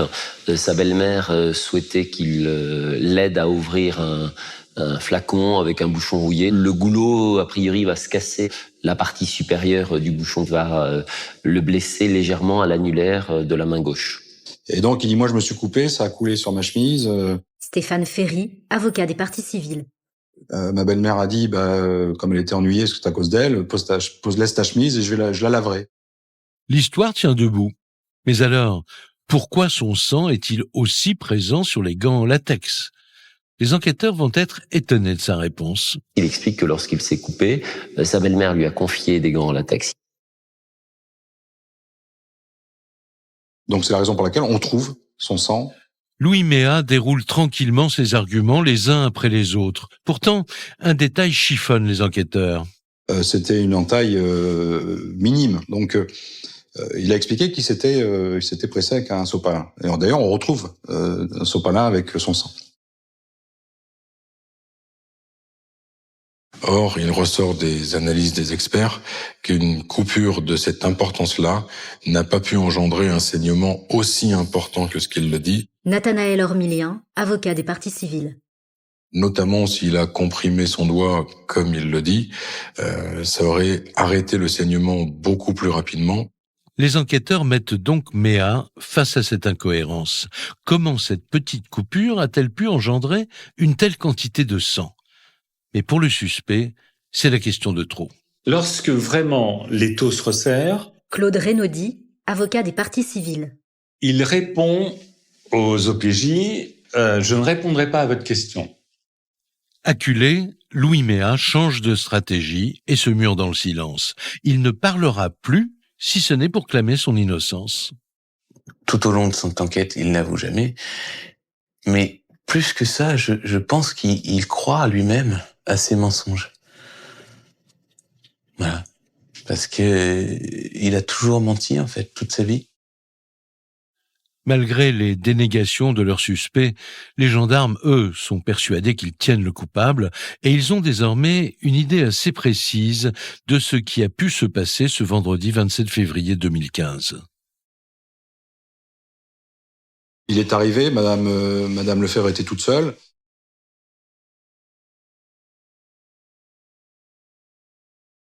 Il l'a tuée dans le salon.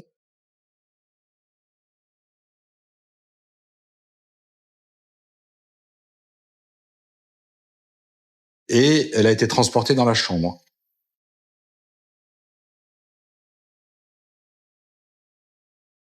Je pense qu'il a commencé, oui, par ma mère, qui n'était pas un grand gabarit. Donc, ça n'a pas été bien compliqué pour lui. L'assassin a attendu sur la scène de crime, qui était quand même jonchée de sang, etc., l'arrivée de Monsieur Lefebvre.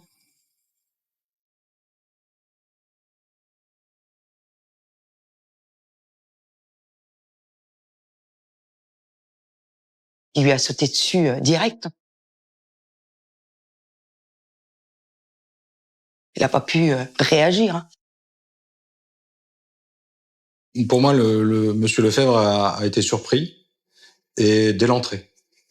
Et je crois qu'il y a un élément très très clair qui peut nous le dire, c'est la chaîne de cou qui est là, cassée au sol dans l'entrée. Et puis après, il a été emmené dans la baignoire. Les gendarmes pensent que Thierry Lefebvre aurait ensuite été frappé dans la salle de bain. Puis, pour dissimuler les traces, Louis Méa aurait mis le feu à l'appartement. Et il serait sorti en sautant par la fenêtre de la cuisine. Crime presque parfait, s'il y avait eu le feu partout. Catherine Imblot, sœur de Thierry Lefebvre. Il n'y avait plus rien, il n'y avait plus de traces, il n'y avait plus de preuves. Un double meurtre presque parfait, contesté par la défense. Pour eux, des zones d'ombre subsistent dans l'enquête. On ne sait pas si c'est un ou deux agresseurs, on ne sait pas l'ordre des victimes, on ne sait pas pourquoi elles ont été tuées. Là, il a non seulement pas de haine vis-à-vis des époux Lefebvre, mais il est marqué par la piété filiale. Il leur est particulièrement reconnaissant. Est-ce que vous tuez la personne qui vous prête 14 000 € et qui finance votre activité professionnelle? C'est très exactement le contraire. Ou alors c'est le fait de tuer la poule aux œufs d'or. Pour la défense, ça ne colle pas. Il reste encore trop d'incertitudes et de contradictions dans cette affaire. On devrait retrouver son ADN dans la voiture qu'il a utilisée juste après, et a fortiori sur ses vêtements. C'est effectivement un élément disculpant majeur. Étant précisé au surplus que personne ne trouve de traces de foulage à l'aplomb de cette fenêtre. Donc c'est le mystère à la fois de la chemise bleue, mais aussi c'est le mystère de la chambre jaune. Pour les enquêteurs, Louis Méa est bien l'assassin des époux Lefebvre. 10 jours après le drame, il est mis en examen pour assassinat et incarcéré au centre pénitentiaire de Poitiers-Vivonne. Un soulagement pour la famille des victimes. Je me dis, je me suis pas trompé. Mais sur le moment où je sais qu'il est incarcéré, Sylvain Lefebvre, fils de Thierry et Marie-Hélène. je me dis, on ne met pas comme ça les gens. Voilà. Donc oui, Ça me soulage. Oui. La nuit, l'imagination, elle est très violente. Faut imaginer des choses. Ça a détruit toute une famille, quoi. Voilà, c'est fort, là. C'est n'importe quoi. Une trahison totale, quoi. Une trahison encore plus cruelle pour Angéline, la fille du couple et compagne de Louis Méa au moment des faits. Pour elle, le choc est tel qu'elle ne parvient même pas à parler de cette affaire avec ses proches. Elle a cette culpabilité. Angéline était effondrée quand elle vient dans mon bureau, quand elle va voir le juge d'instruction. Elle est totalement paralysée par ce qui arrive. Elle est là en se disant « j'ai ma part de responsabilité ». J'avais présenté ce criminel à mes parents. Pour elle, c'est trahison, mais alors plus que totale. C'était plus une trahison, là. C'était d'une violence telle qu'on ne pouvait pas l'imaginer. Les proches de Marie-Hélène et Thierry Lefebvre n'attendent plus qu'une chose, que Louis Méa s'explique enfin sur ce qui s'est passé dans l'appartement ce vendredi 27 février. Va-t-il enfin avouer le double assassinat ? Mais pour eux, ce procès va être une nouvelle épreuve.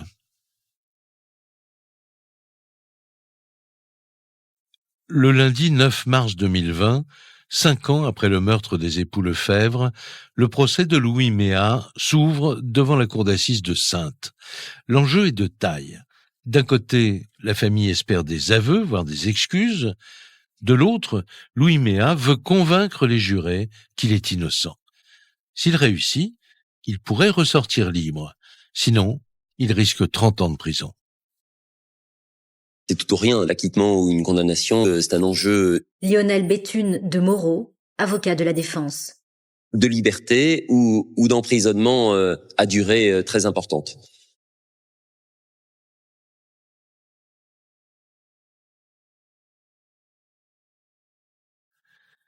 Mais dès le début de l'audience, le ton est donné.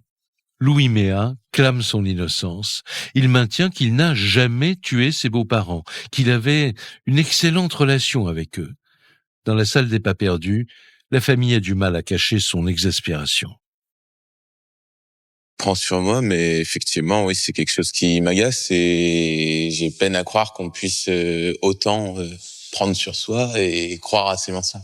Il est très combatif, il se bat et il veut surtout pouvoir se faire entendre et plus qu'entendre, il veut se faire écouter. Aux traces ADN qu'il accuse, il oppose toujours les mêmes réponses. Et la défense insiste sur les zones d'ombre du dossier pour semer le doute dans l'esprit du jury. Face à ces dénégations et devant un tel enjeu, les délibérations sont longues. Dans la nuit du mercredi 11 au jeudi 12 mars, à 2h du matin et après 5 heures de délibéré, la Cour rend son verdict. Louis Méa est condamné à 30 ans de prison pour le double assassinat de ses beaux-parents. Dans le box, à l'énoncé de la peine, il accuse le coup. Pour l'instant, il n'est pas en capacité de pouvoir réagir. Il a été sonné. Après le prononcé du verdict, il a une nouvelle fois clamé son innocence. D'aucuns apprécieront s'il s'agissait d'une simple bravade ou d'un cri du cœur qui est le sien depuis 5 ans. Ça peut pas être lui. Elle ferait même pas de mal à une mouche. Hervé Coé, ami de Louis Méa. Franchement, toute la famille Méa.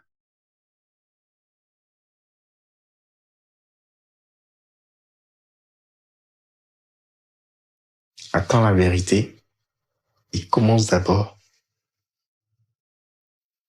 par présenter ses condoléances à la famille Lefebvre. On est désolé, navré, je sais même plus comment dire. Pour ce qui arrive à une famille meurtrie. Pour la famille Lefebvre, en revanche, le verdict est un soulagement. Oui, je suis soulagé du verdict. Oui. Pour vous, c'est une peine Pour moi, c'est ce qu'il mérite, au vu des faits et de ce mensonge continuel. Ça donne foi en la justice. Voilà. Même si je me doute que par la suite, il y aura sûrement appel. Depuis sa prison, Louis Méa continue de clamer son innocence et effectivement fait appel de sa condamnation. Moins d'un an plus tard, au palais de justice de Niort, il est condamné à la perpétuité assorti d'une peine de sûreté de 22 ans. Un verdict plus lourd qu'en première instance.